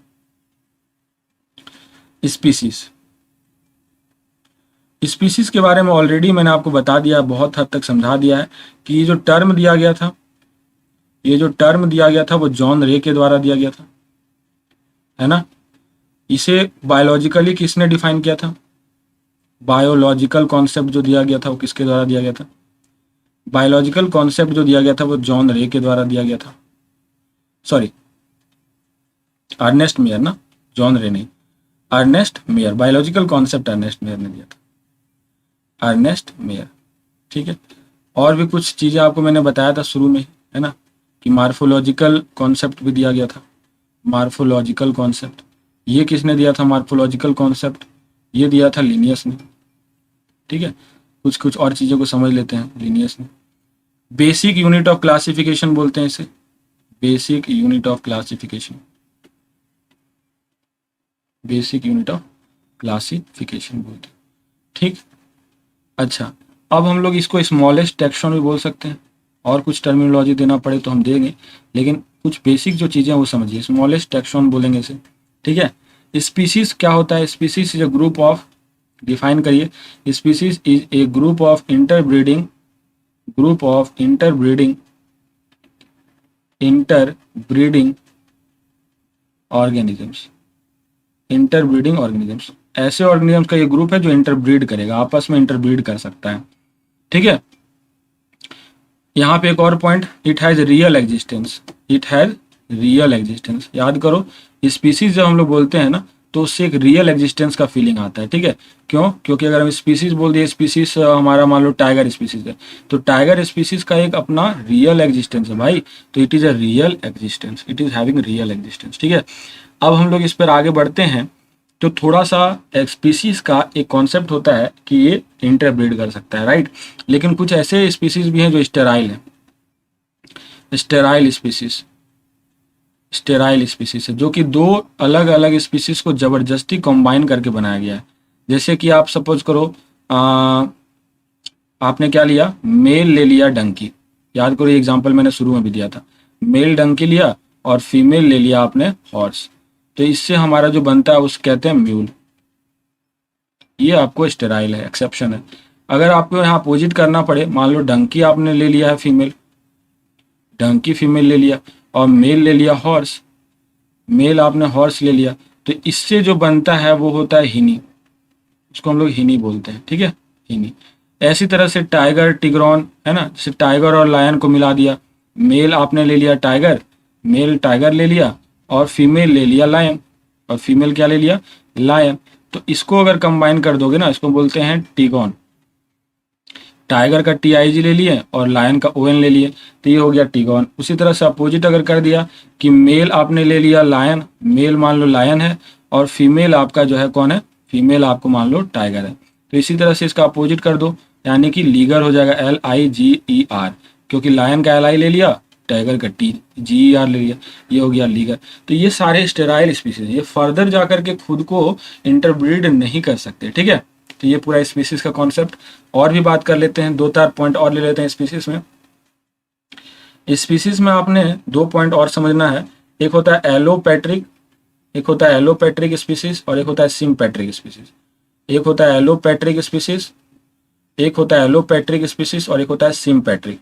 ध्यान दीजिएगा, ये आपको पढ़ने मिलेगा, लेकिन मैं अभी स्पीसीज के बारे में डिस्कस कर ही रहा हूँ, तो यहीं पे इसको समझा देते हैं। Allopatric, allopatric and sympatric. Allopatric का मतलब हो गया दो अलग अलग ज्योग्राफिकल रीजन से बिलोंग करने वाला, डिफरेंट ज्योग्राफिकल रीजन होगा इसका, ठीक है, डिफरेंट ज्योग्राफिकल रीजन, मतलब कि एक मान लो अमेरिका में रहने वाला है और एक मान लो इंडिया में रहने वाला है, तो ऐसे स्पीसीज हो गए, ज्योग्राफिकल रीजन अलग अलग है तो एलोपैट्रिक हो गया। सेम अगर उसका ज्योग्राफिकल रीजन है, एक ही जगह के रहने वाले हैं, तो हम कहेंगे उसको सिम्पैट्रिक सिम्पैट्रिक स्पीसीज, ठीक है, सिम्पैट्रिक स्पीसीज। थोड़ा बात और हमने एक्सटेंड किया स्पीसीज में, सब कुछ क्लियर है, बोलो कोई दिक्कत? कोई भी दिक्कत नहीं होना चाहिए। आगे बढ़ जाते हैं, आते हैं जीनस में। चलिए आ जाते हैं जीनस में, थोड़ा इंक चेंज कर लेते हैं हम, आ गए जीनस। चलो जीनस में अगर हम बात करें तो जीनस क्या है, ग्रुप ऑफ सिमिलर स्पीसीज। ऐसे स्पीसीज को मिला दो जो सिमिलर हैं, तो उसके ग्रुप को हम लोग क्या बोलेंगे भाई, उसके ग्रुप को हम लोग जीनस बोलेंगे। ऐसे ग्रुप को क्या बोलेंगे, जीनस बोलेंगे, ठीक है। एग्जाम्पल के तौर पे जैसे कि हम लोग ले लेते हैं एग्जाम्पल के तौर पे पोटैटो, पोटैटो ले लो, है ना, ब्रिंजल ले लो, ये दोनों ही आपके सेम जीनस से बिलोंग करते हैं, जैसे कि सोलैनम, सोलैनम से बिलोंग करते हैं। सोलैनम किससे बिलोंग करेंगे? ये सोलैनम से। ये लाइनिंग थोड़ा सा मैं इसे एम कर देता हूँ। तो ये सोलैनम से बिलोंग करता है। पोटैटो को और ब्रिंजल को किससे बिलोंग करना होगा? कौन से जीनस से? सोलैनम से। नाम याद करो, पोटैटो का नाम सोलैनम ट्यूबरोसम, है ना। ये आप दोनों का दोनों जो है किससे बिलोंग करेगा? सोलैनम। याद रखोगे, दोनों के दोनों जो है बिलोंग करेंगे सोलैनम से। इसी तरह से एग्जाम्पल ले सकते हैं टाइगर का, लियोपार्ड का, जैसे मैंने पीछे एग्जाम्पल दिया था, लायन, है ना, टाइगर, लियोपार्ड, ये सारे के सारे किस जीनस से बिलोंग करेंगे? It will belong to the genus, बिल्कुल सही, yes, Panthera, that will belong to the genus Panthera, है ना। तो ये पैंथेरा जीनस से बिलोंग करने वाले हैं, ठीक है। तो ये हो गया जीनस के बारे में, ठीक, क्लियर है, बात समझ में आ गई। आते हैं फैमिली के बारे में समझते हैं, थोड़ा सा फैमिली समझ लेते हैं, क्या है फैमिली। तो फैमिली में हम लोग क्या लिखने वाले हैं? फैमिली में वो होता है, it is group of similar genus, group of similar genus, it is group of similar genus. ऐसे जीनस जो कि सिमिलर होंगे उनके ग्रुप को हम लोग बोलेंगे फैमिली। एग्जाम्पल के तौर पे ले लेंगे भाई सोलैनेसी, सोलैनेसी फैमिली। सोलैनेसी फैमिली में आपका एनसीईआरटी ने 3 एग्जाम्पल दिया है, एनसीईआरटी ने 3 एग्जाम्पल दिया, S, P and D. सोलैनेसी family में आपको पूरा का पूरा एग्जाम्पल सेट याद रखना है, वो तो चैप्टर मार्फोलॉजी में पूरा याद हो जाएगा। लेकिन एस से यहाँ पे क्या है? सोलैनम, पी से क्या है? पेटूनिया, और डी से धतूरा। ये 3 एग्जाम्पल एनसीईआरटी ने इस चैप्टर में दे रखा है सोलैनेसी फैमिली के लिए, तो ये आपको याद रखना है, सोलैनेसी फैमिली, ठीक है। अब आते हैं ऑर्डर में। ऑर्डर क्या है भाई? तो ऑर्डर इससे थोड़ा आगे बढ़ गए हैं, इसका मतलब group of similar family. Group of similar family को हम लोग क्या बोलेंगे? ऑर्डर बोलेंगे। Group of similar family is called order. जैसे कि पॉलीमोनियल्स, है ना, ऑर्डर क्या हो गया इसका एग्जांपल? Polemoniales order. तो पॉलीमोनियल्स ऑर्डर में कौन कौन से फैमिली को लिया गया है एनसीईआरटी ने? पॉलीमोनियल्स ऑर्डर में लिया है सोलेनेसी फैमिली को और कॉनवोल्वुलेसी फैमिली को, कॉनवोल्वुलेसी। याद रखिएगा, एनसीईआरटी के एग्जाम्पल आ सकता है एग्जाम में। तो सोलेनेसी और कॉनवोल्वुलेसी जो फैमिली है वो इसके अंदर आ गया। तो ये जो है याद रखने वाली बात है, पॉलीमोनियल्स ऑर्डर के बारे में याद रख लो।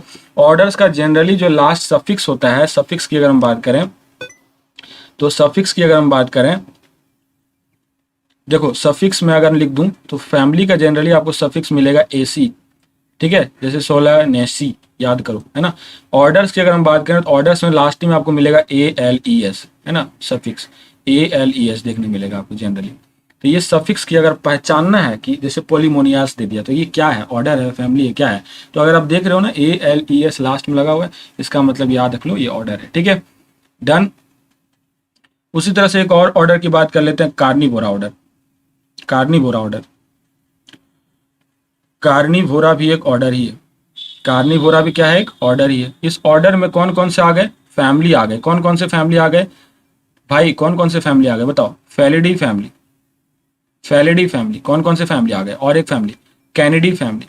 कैनिडी फैमिली जो होता है वो डॉग का फैमिली, ठीक है। फेलिडी फैमिली जो है वो कैट का फैमिली।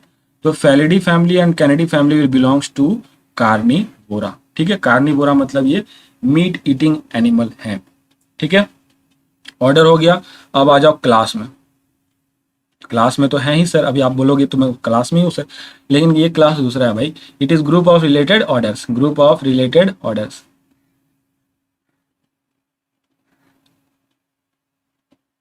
जैसे कि ऑर्डर्स हो गया, और क्लास ऑर्डर्स हम लोग अगर मिलाएं तो कुछ ऑर्डर्स ले लेते हैं, जैसे कि कार्निवोरा ऑर्डर्स। कार्निवोरा ऑर्डर को इंक्लूड कर दो, ठीक है। और कार्निवोरा ऑर्डर के साथ साथ आप इंक्लूड करो, जैसे you can also include primata order, ठीक है। ये दोनों ऑर्डर को इंक्लूड करो तो किस में आएगा? ये क्लास कौन सा आ जाएगा, है ना, क्लास कौन सा आ जाएगा? वेट, अगर हम क्लास की बात करें तो क्लास किस में आ जाएगा? ये मैमेलिया में आ जाएगा, मैमेलिया। आएगा कि नहीं आएगा? ठीक है, क्योंकि ये मैमल में आएगा। कार्निवोरा भी मैमल है, प्रीमेटा भी मैमल। इसी तरह से अगर हम फाइलम की बात करें तो फाइलम में अगर हम चले जाएंगे तो फाइलम हमारा हो जाएगा, जैसे कि फाइलम स्पीसी, फाइलम में आपको आ जाएगा फिशेस, सॉरी, फाइलम में अगर हम लोग डिस्कस कर लें तो ये सारे क्लास हो गए ना, क्लास, बहुत सारे क्लास को असेंबली अगर कर दें, इट इज असेंबली ऑफ, या ग्रुप ऑफ लिख सकते थे, assembly of similar class, assembly of similar class, है ना। तो कुछ क्लास का एग्जांपल ले लेते हैं, जैसे पाइसिस, ठीक है, एम्फीबिया, एम्फीबिया, ओके, रेप्टिलिया,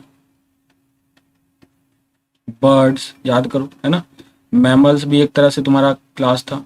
तो इसको सब कुछ इंक्लूड कर दोगे ना तो किस फाइलम में आएगा? ये सारे को इंक्लूड कर दो तो फाइलम बन जाएगा कॉर्डेटा। कॉर्डेटा एक फाइलम है, तो फाइलम कॉर्डेटा में से हम लोग रख रहे हैं। तो बोलो क्लियर है, आपको समझ में आ रहा है कि नहीं आ रहा है? बताओ। क्लास समझ में आ गया, फाइलम समझ में आ गया, उसके बाद क्या आ गया? फाइलम, उसके बाद डिवीजन, उसी में है, डिवीजन हम लोग यूज करते हैं फॉर प्लांट, है ना, वो मोनोकॉटिलिडन, डाइकॉटिलिडन, ये सभी हो गए। अब हम लोग किंगडम की आ जाते हैं बारी। किंगडम जो है सबसे हायर है, इसके ऊपर भी है, लेकिन हम लोग यहाँ पे इस हिसाब से अगर 7 ऑब्लिगेट को पढ़ रहे हैं तो किंगडम है, ठीक है, ओके। तो किंगडम जैसे कि plant kingdom, animal kingdom, biological classification में हम लोग पूरा डिटेल में पढ़ेंगे, मोनेरा, प्रोटिस्टा, है ना, फंजाई, ये सब कुछ डिटेल में पढ़ने वाले हैं। तो टैक्सोनॉमिक कैटेगरीज का ओवरव्यू आपको ब्रॉड वे में मिल चुका होगा, है ना। शुरुआत करो एक बार मेरे साथ आप लोग, स्पीसीज, जीनस, फैमिली, ऑर्डर, है ना, क्लास, फाइलम, डिवीजन उसी में है, और किंगडम, पूरा ओवरव्यू क्लियर है, कंप्लीट। आगे बढ़ जाए। ये एक टेबल दे रखा है आपके एनसीईआरटी में, बहुत इंपॉर्टेंट है, लेकिन याद करना अगर आपको नहीं आता है तो मैं याद करवा दूंगा यहीं पे, बहुत आसान है, ध्यान दो। अब हम लोग जो है man, house fly, mango, wheat, ये चार का पूरा हम लोग ट्रेंड देखने वाले हैं।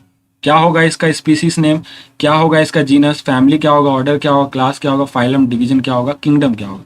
तो देखो, मैन जानते हो इसका बायोलॉजिकल नेम होमो सैपियन। जो पहला होता है लेटर वो क्या था गाइज, आपको पता है, मैंने पहला लेटर आपको नोमेनक्लेचर पढ़ाते इसमें बताया था कि पहला जो वर्ड होता है वो होता है जीनस का नाम, यानी homo word is the name referring to genus, sapiens is the species. Clear है यहाँ तक? अब ये जो होमो है ना, इसी से आपको फैमिली बना दो, होमोनिडाई, फैमिली इसी से बना दो। ऑर्डर याद रख लो इसका, प्रीमेटा ऑर्डर होता है, ठीक है। प्रीमेटा ऑर्डर में जानते हो आपको उस तरह के ऑर्गेनिजम्स आते हैं जिसके मेंस्ट्रुअल साइकिल, स्ट्रेस साइकिल होते हैं, ठीक है, वो आ गए। तो मैन के अंदर में आपको मेंस्ट्रुअल साइकिल वोमेन के केस में देखने मिल जाएगा। तो ये प्रीमेटा ऑर्डर हो गया इसका। क्लास आपको मैंने पीछे भी समझा दिया है, मैमेलिया क्लास हो गया। फाइलम कोई दिक्कत नहीं है, कॉर्डेटा। किंगडम की बात नहीं करेंगे यहाँ पे, किंगडम आपको पता है, एनिमिलिया। म्यूस्का डोमेस्टिका बात कर लें, मक्खी के बारे में, है ना, हाउस फ्लाई। म्यूस्का, इसका देखो नाम अगर याद रख लियो म्यूस्का डोमेस्टिका, तो आपको काम जीनस का भी हो गया, म्यूस्का। अब इससे फैमिली भी को रिलेट कर लो, म्यूस्का से म्यूसिडाई, ठीक है। डिप्टेरा आपको याद रखना होगा, ऑर्डर इसका है डिप्टेरा, याद मत करो, मैं देखो एग्जांपल लेता हूँ। चाय पी रहे हो आप, चाय में आपका क्या गिर गया, बहुत कॉमन है, चाय में क्या गिर जाता है, मक्खी। चाय में मक्खी गिर गया, चाय में क्या गिर गया, मक्खी। मक्खी मतलब गिरना, मतलब क्या हो गया, dip, that house fly has got dip in the tea. तो ये डिप से याद रख लो, चाय का डिप से याद रख लो डिप्टेरा, चाय से याद रख लो डिप्टेरा, है ना, मक्खी और डिप्टेरा इसका क्या है, ऑर्डर है। क्लास याद हो जाएगा इंसेक्टा, फाइलम भी याद हो गया, आर्थ्रोपोडा। मैंगो के केस में आ जाओ, मैंगो मैंजीफेरा इंडिका इसका नाम है। मैंजीफेरा भाई नाम अगर है इसका आगे में तो यही तो स्पीसीज, यही तो जीनस है इसका। फैमिली याद करो, एनाकार्डेसी, फैमिली क्या हो जाएगा, एनाकार्डेसी, ठीक है। सैपिंडल्स इसका हो गया। सैप वर्ड आपको याद होगा, सैप वर्ड यूज होता है जाइलम फ्लोएम के कंटेंट को अगर हम लोग बोलते हैं तो उससे हम लोग सैप बोलते हैं। तो सैप वर्ड यूज होगा इसमें कि जाइलम फ्लोएम जो है इसमें फ्लो करके ले जाएगा मिनरल और फूड पार्टिकल्स को, इसलिए आप सैपिंडल्स इस तरह से रिलेट करके याद रख सकते हो। इसका ऑर्डर है सैपिंडल्स। डाइकोटिलिडन में कोई दिक्कत नहीं है, आपको पता है उसको, अगर आप उसका जो सीड है उसको देखोगे तो अंदर में 2 कॉटिलिडन्स आपको मिल जाएंगे। एंजियोस्पर्मा इसका फाइलम डिवीजन हो गया, यहाँ पे हम लोग इसका वर्ड यूज करेंगे डिवीजन, ये इसका डिवीजन है, ठीक है। यहाँ पे ये दोनों क्या था, ये दोनों फाइलम था, क्योंकि एनिमल के केस में हम लोग वर्ड फाइलम यूज करते हैं और प्लांट के केस में यूज करते हैं डिवीजन। अब आ जाते हैं वीट के केस में, ट्राइटिकम एस्टिवम इसका बोटेनिकल नाम है, Triticum is the genus, Poaceae देखो, एक इसका जो फैमिली है पोएसी है और एक इसका जो ऑर्डर है वो पोएल्स है, कॉमन है, मिलता जुलता है, पोएसी एंड पोएल्स। तो POA याद रख लो, पोए, पोहे, पोहे मतलब जैसे खाते हो ना पोहे आप, तो पोहे आपने जो है वो बनाया किससे, इस बार वीट से बनाया, तो वीट का याद रख लो पोहे, पोहेसी, पोहेसी से याद रख लो पोएल्स, ऑर्डर है ना। फिर आते हैं क्लास में, मोनोकॉटिलिडन इसका क्लास है, क्योंकि इसमें एक अंदर कॉटिलिडन निकालोगे तो एक ही कॉटिलिडन मिलेगा, है ना। एंजियोस्पर्म में ही ये आएगा, डिवीजन क्या है इसका, एंजियोस्पर्म ही है। तो ये पूरा ओवरव्यू चार्ट क्लियर है आपको। जो चीज़ें याद नहीं होने लायक थी मैंने आपको ट्रिक से याद करा दी है, एक बार और ओवरव्यू ले लेना, पूरा याद हो जाएगा, ठीक है। मैं एक बार फिर से सुपर फास्ट फॉर्म में इसको पूरा रिवाइज करवाता हूँ, ध्यान से सुनिएगा। मैन के केस में बायोलॉजिकल नाम इसका होमोसैपियंस, जीनस है होमो, फैमिली होमोनिडाई, ऑर्डर है प्रीमेटा, क्लास है मैमेलिया, फाइलम है इसका कॉर्डेटा। म्यूस्का डोमेस्टिका बायोलॉजिकल नेम है हाउसफ्लाई का, म्यूस्का हो गया जीनस, फैमिली हो गया इसका म्यूसिडाई, है ना। ऑर्डर इसका हो गया डिप्टेरा, याद रख लो, चाय में मक्खी गिर गया डिप्टेरा, है ना। क्लास हो गया इसका इंसेक्टा, आर्थ्रोपोडा इसका हो गया phylum. Mango Mangifera indica, Mangifera is the genus, okay. Anacardiaceae family हो गया, सैपिंडल सैप याद रख लो, जाइलम फ्लोएम का कंटेंट, ठीक है। ऑर्डर इसका हो गया Diptera, sorry dicotyledon is the class, angiosperma is the division. Wheat के केस में ट्रैटिकम एस्टिवम, ट्रैटिकम एस्टिवम इसका जीनस नाम है ट्रैटिकम, फैमिली हो गया पोएसी, ऑर्डर हो गया पोइल्स, क्लास इसका हो गया मोनोकॉटिलिडन, डिवीजन हो गया एंजियोस्पर्मा, राइट, डन। आगे बढ़ जाएं। अब आ जाएंगे हम लोग आखिरी टॉपिक जो हमारा है वो है टैक्सोनॉमिकल एड्स। तो टैक्सोनॉमिकल एड्स बालक मैंने आपको शुरू में ही समझा दिया था, वो कैटेगरी या वो तरीका या वो टूल्स जिससे कि आपको क्या मिलता होगा, इंफॉर्मेशन मिलेगा, वो प्रोसीज्यूर, वो टेक्निक जिससे कि आपको आसान हो जाए, आपके क्लासिफिकेशन में मदद मिले, ठीक है। It is a stored information, it is a stored information,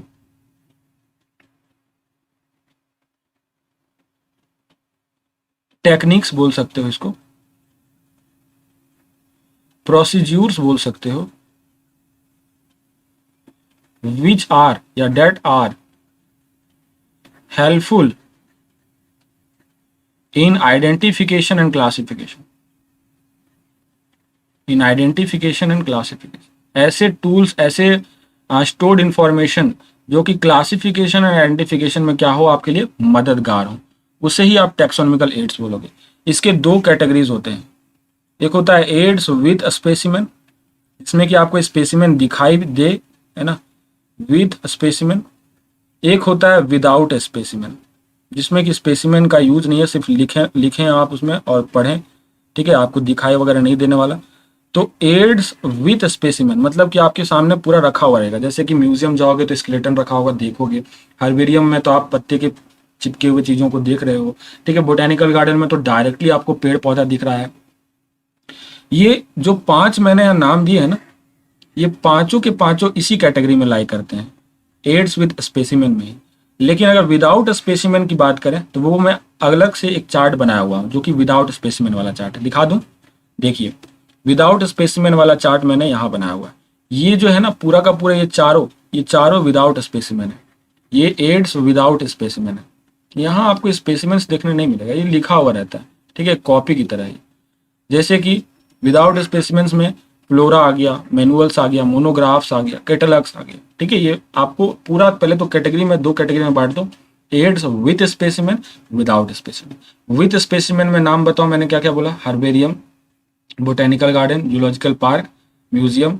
without specimen में तो आप देख ही रहे हो, फ्लोरा, मैनुअल्स, मोनोग्राफ्स, कैटलॉग्स, ठीक है। आगे बढ़े भाई, पहले तो वहां हम लोग डिस्कस कर लें, वो छूट गया था। तो अब हम लोग डिस्कस करने वाले हैं यहाँ पे हर्बेरियम के बारे में। तो हर्बेरियम वो एक तरह से लाइब्रेरी है, ये देख रहे हो फिगर आप, हर्बेरियम का एक फोटो भी दिया हुआ था, एनसीईआरटी से मैंने निकाला ही। Herbarium showing a stored specimen, ये एक तरह से कार्डबोर्ड के अंदर जो है फाइल्स रखे होते हैं, फाइल्स के अंदर जो है अलग अलग पेजेस में चिपका होता है, ठीक है। लीव्स आप ला करके अगर चिपका दिए हो तो वहां लिखना पड़ता है नीचे कि एक लीव्स किसका है, ठीक है, और कहाँ से लाए हो, इसका नाम क्या है, बायोलॉजिकल नेम क्या है, ठीक है, उसमें क्या क्या उसका इंग्लिश नेम, लोकल नेम सब होगा। तो ये डिस्कस हम लोग यहाँ भी करेंगे डिटेल में। तो यहाँ पे इंफॉर्मेशन क्या देते हैं, ये स्टोर्ड इंफॉर्मेशन है, स्टोर्ड इंफॉर्मेशन है। पहला बात तो यह स्टोर्ड हाउस है, stored house of collected plant, collected plant specimens. Plant specimens को कैसे रखते हैं यहाँ पे, पहला पॉइंट है ये स्टोर्ड इन्फॉर्मेशन है, स्टोर्ड हाउस है। तीसरा पॉइंट यहाँ पे क्या रखते हैं, उसको ड्राई करके रखते हैं, ड्राइड प्रेस करके रखते हैं, उसको दबा करके उसको सुखा करके रखते हैं। एंड प्रिजर्व्ड रहता है, प्रिजर्व्ड किस में रहता है भाई, वो प्रिजर्व्ड रहता है इन सीट, किस में रहता है बालक, सीट में रहता है, ठीक है। एक पेज आता है, हर्बेरियम पेज आता है उसी के ऊपर, ठीक है। उसको हम लोग को खराब ना हो उसके लिए क्या करते हैं, उसको पेस्टिसाइड और इससे प्रिजर्व करते हैं, पेस्टिसाइड या मर्क्यूरी क्लोराइड HgCl2 दिया जाता है, ठीक है, in preparation of herbarium, in preparation of herbarium, herbarium के प्रिपरेशन में इसका यूज है, ठीक है। तो ये खराब नहीं हो उसके लिए दिया जाता है। आगे की पॉइंट अगर हम बात करें तो है ना, 5 नंबर पॉइंट कहाँ लिखते हैं भाई, आगे पेज में लिखते हैं। यहाँ पे तो जूलॉजिकल गार्डन को डिस्कस करना था, यहाँ पे लिखते हैं भाई, ये पॉइंट हम लोग यहाँ पे डिस्कस करते हैं। तो 5th पॉइंट हम लोग यहाँ पे डिस्कस कर लेते हैं। वेट वेट वेट, खाली स्लाइड मिल जाए मुझे, यहीं पे लिख देता हूँ, ठीक है। तो 5वां पॉइंट यहाँ पे लिखता हूँ मैं कि इसके अंदर लेबलिंग क्या क्या किया जाएगा, क्या क्या किया जाएगा। तो date and place, date and place of collection देना भाई, कि कहाँ से आपने कलेक्ट किया इसको और कब कलेक्ट किया, ठीक है। नाम दे दो भाई, लोकल नेम दे दो, वर्नैकुलर नेम दे दो, अपना बोटैनिकल नाम भी डालना जरूरी है, ये सारा नाम आप उसमें डाल दो, नॉमेनक्लेचर कर देना, ठीक है। अब ये मुझे थोड़ा समझाओ कि कलेक्टर्स नाम डालते हैं कि नहीं, आपने कलेक्ट किया वो नाम डालोगे कि नहीं डालोगे, डाल सकते हो, वेरी गुड। तो ये एक बहुत अच्छा क्वेश्चन भी पूछता है, क्या कलेक्टर नाम डाला जा सकता है, बिल्कुल डाल सकते हो, डाला जा सकता है, ठीक है, कंफ्यूज नहीं होना है। नेक्स्ट हमारा जो था वो बोटेनिकल गार्डन था। बोटेनिकल गार्डन में 2 एग्जाम्पल यहाँ पे बहुत अच्छा देसी एग्जाम्पल एनसीईआरटी का दे रखा है बोटेनिकल गार्डन में। तो बोटेनिकल गार्डन एक स्पेशलाइज्ड गार्डन है जिसमें क्या होता है, लिविंग प्लांट्स को हम लोग स्टोर करते हैं। यहाँ क्या होता है, लिविंग प्लांट्स होता है, ठीक है, जीता जागता प्लांट्स होता है। वहाँ पे हर प्लांट के सामने आपको देखने मिलेगा एक नाम, बोर्ड में लगा करके उसका बायोलॉजिकल नाम दे देता है, तो वो हो गया। तो लार्जेस्ट बोटेनिकल गार्डन, आपको क्वेश्चन आ जाता है कि what is the largest botanical garden. तो largest botanical garden royal botanical garden है, रॉयल बोटेनिकल गार्डन है, रॉयल बोटेनिकल गार्डन है लंदन में। लार्जेस्ट बोटेनिकल गार्डन कहाँ पे भाई, लंदन में, इंग्लैंड में, ठीक है। ये अगर स्पेसिफाइड नाम बोल दे तो क्यू में है, क्यू इंग्लैंड लंदन, ठीक है। अब इंडिया के 2 आपके पास, इंडिया में 2 बोटेनिकल गार्डन और यहाँ एनसीईआरटी ने जो एग्जाम्पल दे रखे हैं वो है नेशनल बोटेनिकल गार्डन, एक है इंडियन बोटेनिकल गार्डन, एक है इंडियन बोटेनिकल गार्डन, एक है नेशनल बोटेनिकल गार्डन। तो इंडियन बोटेनिकल गार्डन आपका है, इंडियन बोटेनिकल गार्डन कलकत्ता में है, कोलकाता, ठीक है। और नेशनल बोटेनिकल गार्डन आपको मिलेगा लखनऊ में, याद रखिएगा। तो Lucknow will have national botanical garden and Indian botanical garden Calcutta Shivpur में है, ठीक है, शिवपुर हावड़ा कलकत्ता में, ठीक है। अब आते हैं म्यूजियम की बात कर लेते हैं। तो म्यूजियम में क्या होता है, प्रिजर्व्ड रहता है वहाँ पे, प्रिजर्व्ड एनिमल एंड, यहाँ पे क्वेश्चन बहुत अच्छा आता है, क्या प्लांट भी रहता है, बिल्कुल प्लांट भी रह सकता है, preserved animal and plant specimens रहता है यहाँ पे, ठीक है। इसको हम लोग किस में रखते हैं, कंटेनर में रखते हैं, प्रिजर्व करते हैं कंटेनर में, प्रिजर्वेटिव सॉल्यूशंस का यूज करते हैं, है ना, जैसे कि फॉर्मलिन वगैरह में इसको यूज करते हैं, ठीक है।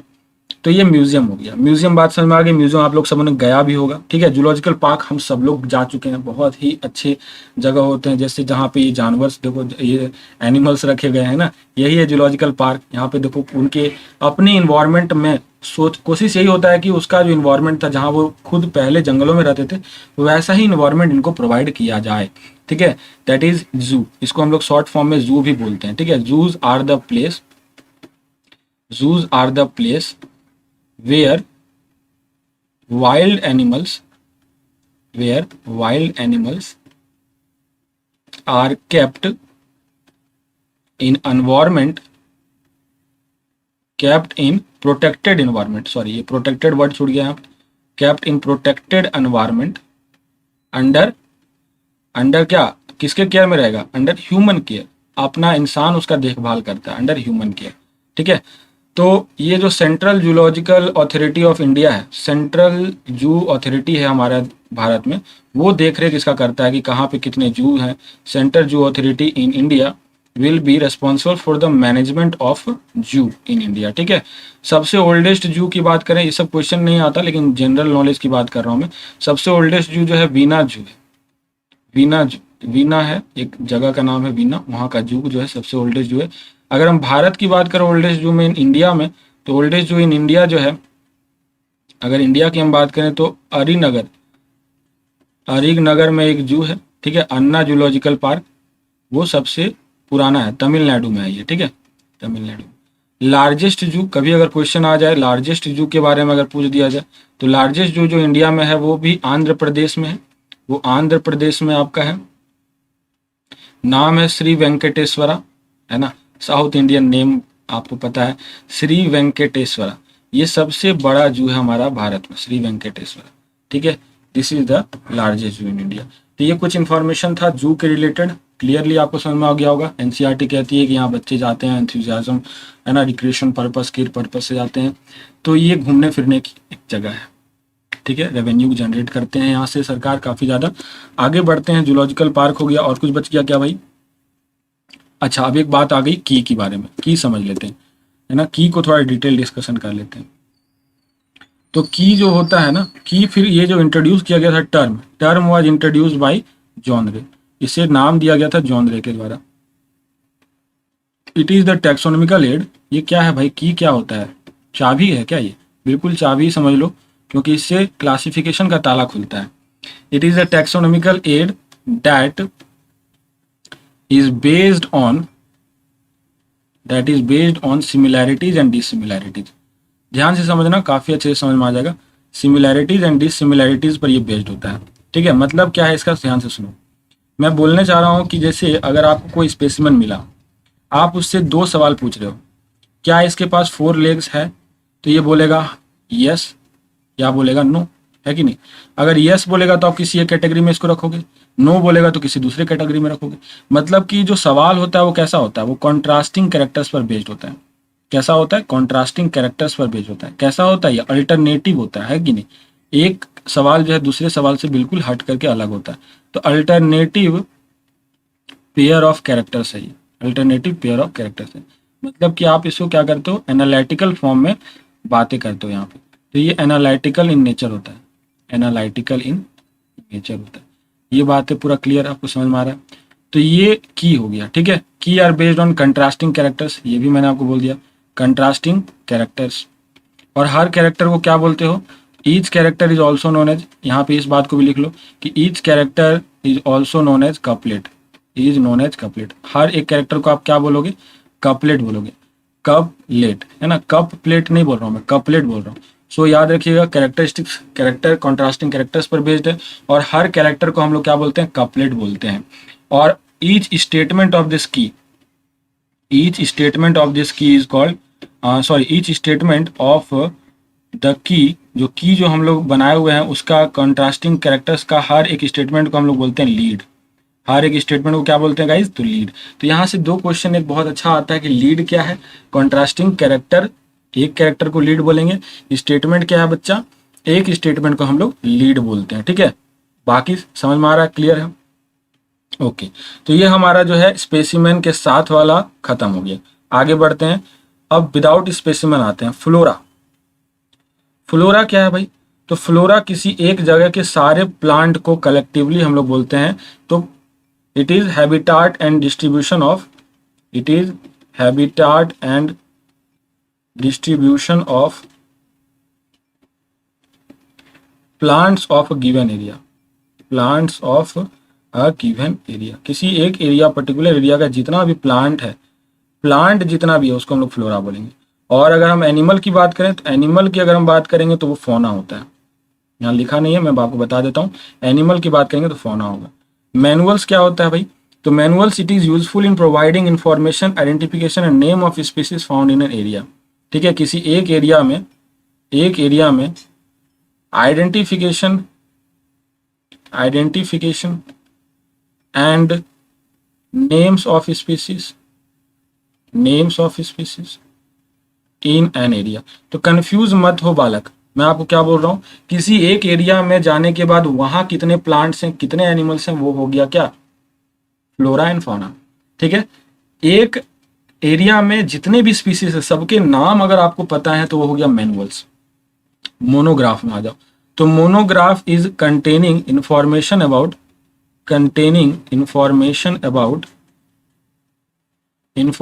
अबाउट किसके बारे में इंफॉर्मेशन होता है, अबाउट वन, मोनो का मतलब क्या होता है? वन टैक्सॉन, किसी एक टैक्सॉन के बारे में इंफॉर्मेशन होगा, अबाउट वन टैक्सॉन, यानी किसी एक ग्रुप के बारे में इंफॉर्मेशन देने वाला कोई बुक है आपके पास, तो वो हो गया मोनोग्राफ। कैटलॉग क्या है? Catalogue is simply like a dictionary, dictionary की तरह ही काम करता है। क्यों डिक्शनरी में बोला आपको इसको इस तरह से? क्योंकि यहाँ पे इंडेक्स के फॉर्म में सारे पर्टिकुलर जितनी भी टाइप ऑफ स्पीसीज वहाँ पर है, तो उसका एक टाइप का डिक्शनरी बनाकर इसके डाला जाता है, तो ये कैटलॉग हो गया। ठीक है, that's all about the condition and taxonomical aids. पूरा क्लियर है? कोई डाउट हो आप कमेंट में लिख देना, मैं आपको डिटेल डिस्कशन करके फिर उस पर आंसर दे दूंगा। यहाँ तक clear? I hope all it is clear to you. तो ये हमारा चैप्टर जो है कंप्लीट ओवरव्यू हो गया है। We have completed the chapter, ये हमारा चैप्टर कंप्लीट है, कंप्लीटेड है हमारा। ठीक है, खुश हो जाइए क्योंकि मैंने सारे पॉइंट्स डिस्कस करे हैं आपके साथ और आपको समझ में भी आ गया है। So I hope it is all clear to you. लेकिन अभी यहीं पे समाप्त नहीं हुआ है, अभी हम लोग क्वेश्चन करने वाले हैं, प्रीवियस ईयर क्वेश्चंस 2-4 देखेंगे और आपको आंसर देना है खुद से। ठीक है, चलिए पहला क्वेश्चन कर लेते हैं। तो this is the very first question, you have to do itself. पढ़ लीजिए जल्दी से। Nomenclature is governed by certain universal rules. आपको पता है कुछ रूल्स होते हैं उसमें। Which one of the following is contrary to the rules of nomenclature. 2016 के नीट में पूछा हुआ क्वेश्चन है ये। कंट्रारी मतलब वो रूल्स के खिलाफ है, इसमें से कौन से जो है ऑप्शंस रूल के खिलाफ है? तो पहला है क्या, word first word in the biological name represent genus, बिल्कुल सही। And second is specific epithet, बिल्कुल सही, ये स्पेसिफिक एपिथेट होता है। Biological name can be written in any language, बालक मिल गया, यही गलत है, यही गलत ऑप्शन है, क्योंकि एनी लैंग्वेज में नहीं लिख सकते यार। हम लेते हैं कौन सा लैंग्वेज में? लैटिन लैंग्वेज में। कौन सा लैंग्वेज में? लैटिन लैंग्वेज में लेते हैं। राइट, डन, क्लियर है? बोलो, कोई डाउट यहां तक? तो इसका राइट आंसर क्या हो गया? इसका आंसर हो जाएगा बी। सब लोगों ने टिक कर लिया, कोई दिक्कत नहीं, आगे बढ़ो। सेकेंड वाला देखो, this is an incorrect, this is an incorrect statement. इसमें से इनकरेक्ट स्टेटमेंट चूज करना है। नीट 2013 में पूछा हुआ सवाल। Botanical garden have collection of living plants for reference. क्या इसमें लिविंग प्लांट होता है बोटेनिकल गार्डन में? याद करो, मैंने आपको लिखाया भी है, ध्यान में आ रहा है? देखो देखो, आप खुद देखो, मैंने बोटेनिकल गार्डन में लिविंग बोला है कि नहीं? देखो यहाँ पे मैंने इसे घेरा लगाते ही बोला था कि यहाँ पे लिविंग प्लांट्स होता है, याद आया? तो कुछ भी नहीं छोड़ा है मैंने बाबू, आपको सब कुछ पढ़ाया है, बस आपको ध्यान देना था और कुछ नहीं छोड़ा है। तो यहाँ पे आपका पहला ऑप्शन क्या है भाई? पहला ऑप्शन सही है। हर्बेरियम हाउसेस में dried pressed preserve plant specimen होते हैं, ये तीनों लेटर मैंने वहां भी लिखा है, आपको याद होगा। की is a taxonomical aids for identification of specimen, ये भी बातें मैंने करी है और सही भी है।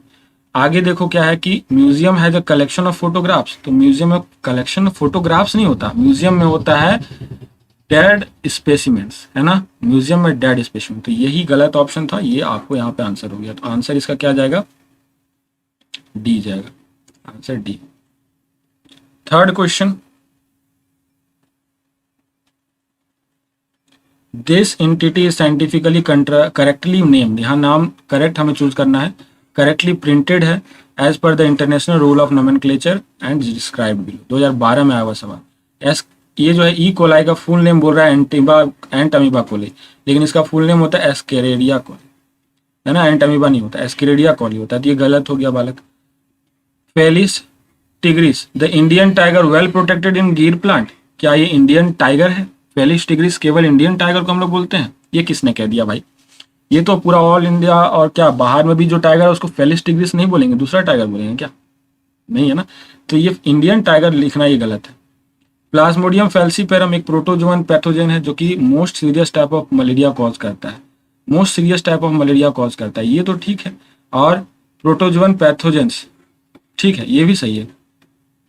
Musca domestica common household lizard, अरे भाई हंसी नहीं आ रही है क्या? म्यूस्का डोमेस्टिका मक्खी को याद करो, ये मक्खी है भाई, तो ये मक्खी को हम लोग कैसे यहाँ बोल दिए कि हाउस होल्ड लिजार्ड? तो ये गलत है, ये गलत है, और सही कौन सा है? C number. तो यहाँ थर्ड का आंसर क्या जाएगा बालक? थर्ड का आंसर जाएगा सी। थर्ड का क्या आंसर जाएगा? C. This is the answer, right. तो आंसर इसका क्या चला गया? सी। ओके, खुद से भी आप करिए, फोर्थ नंबर आप खुद से करें, एक बार आप देखिए।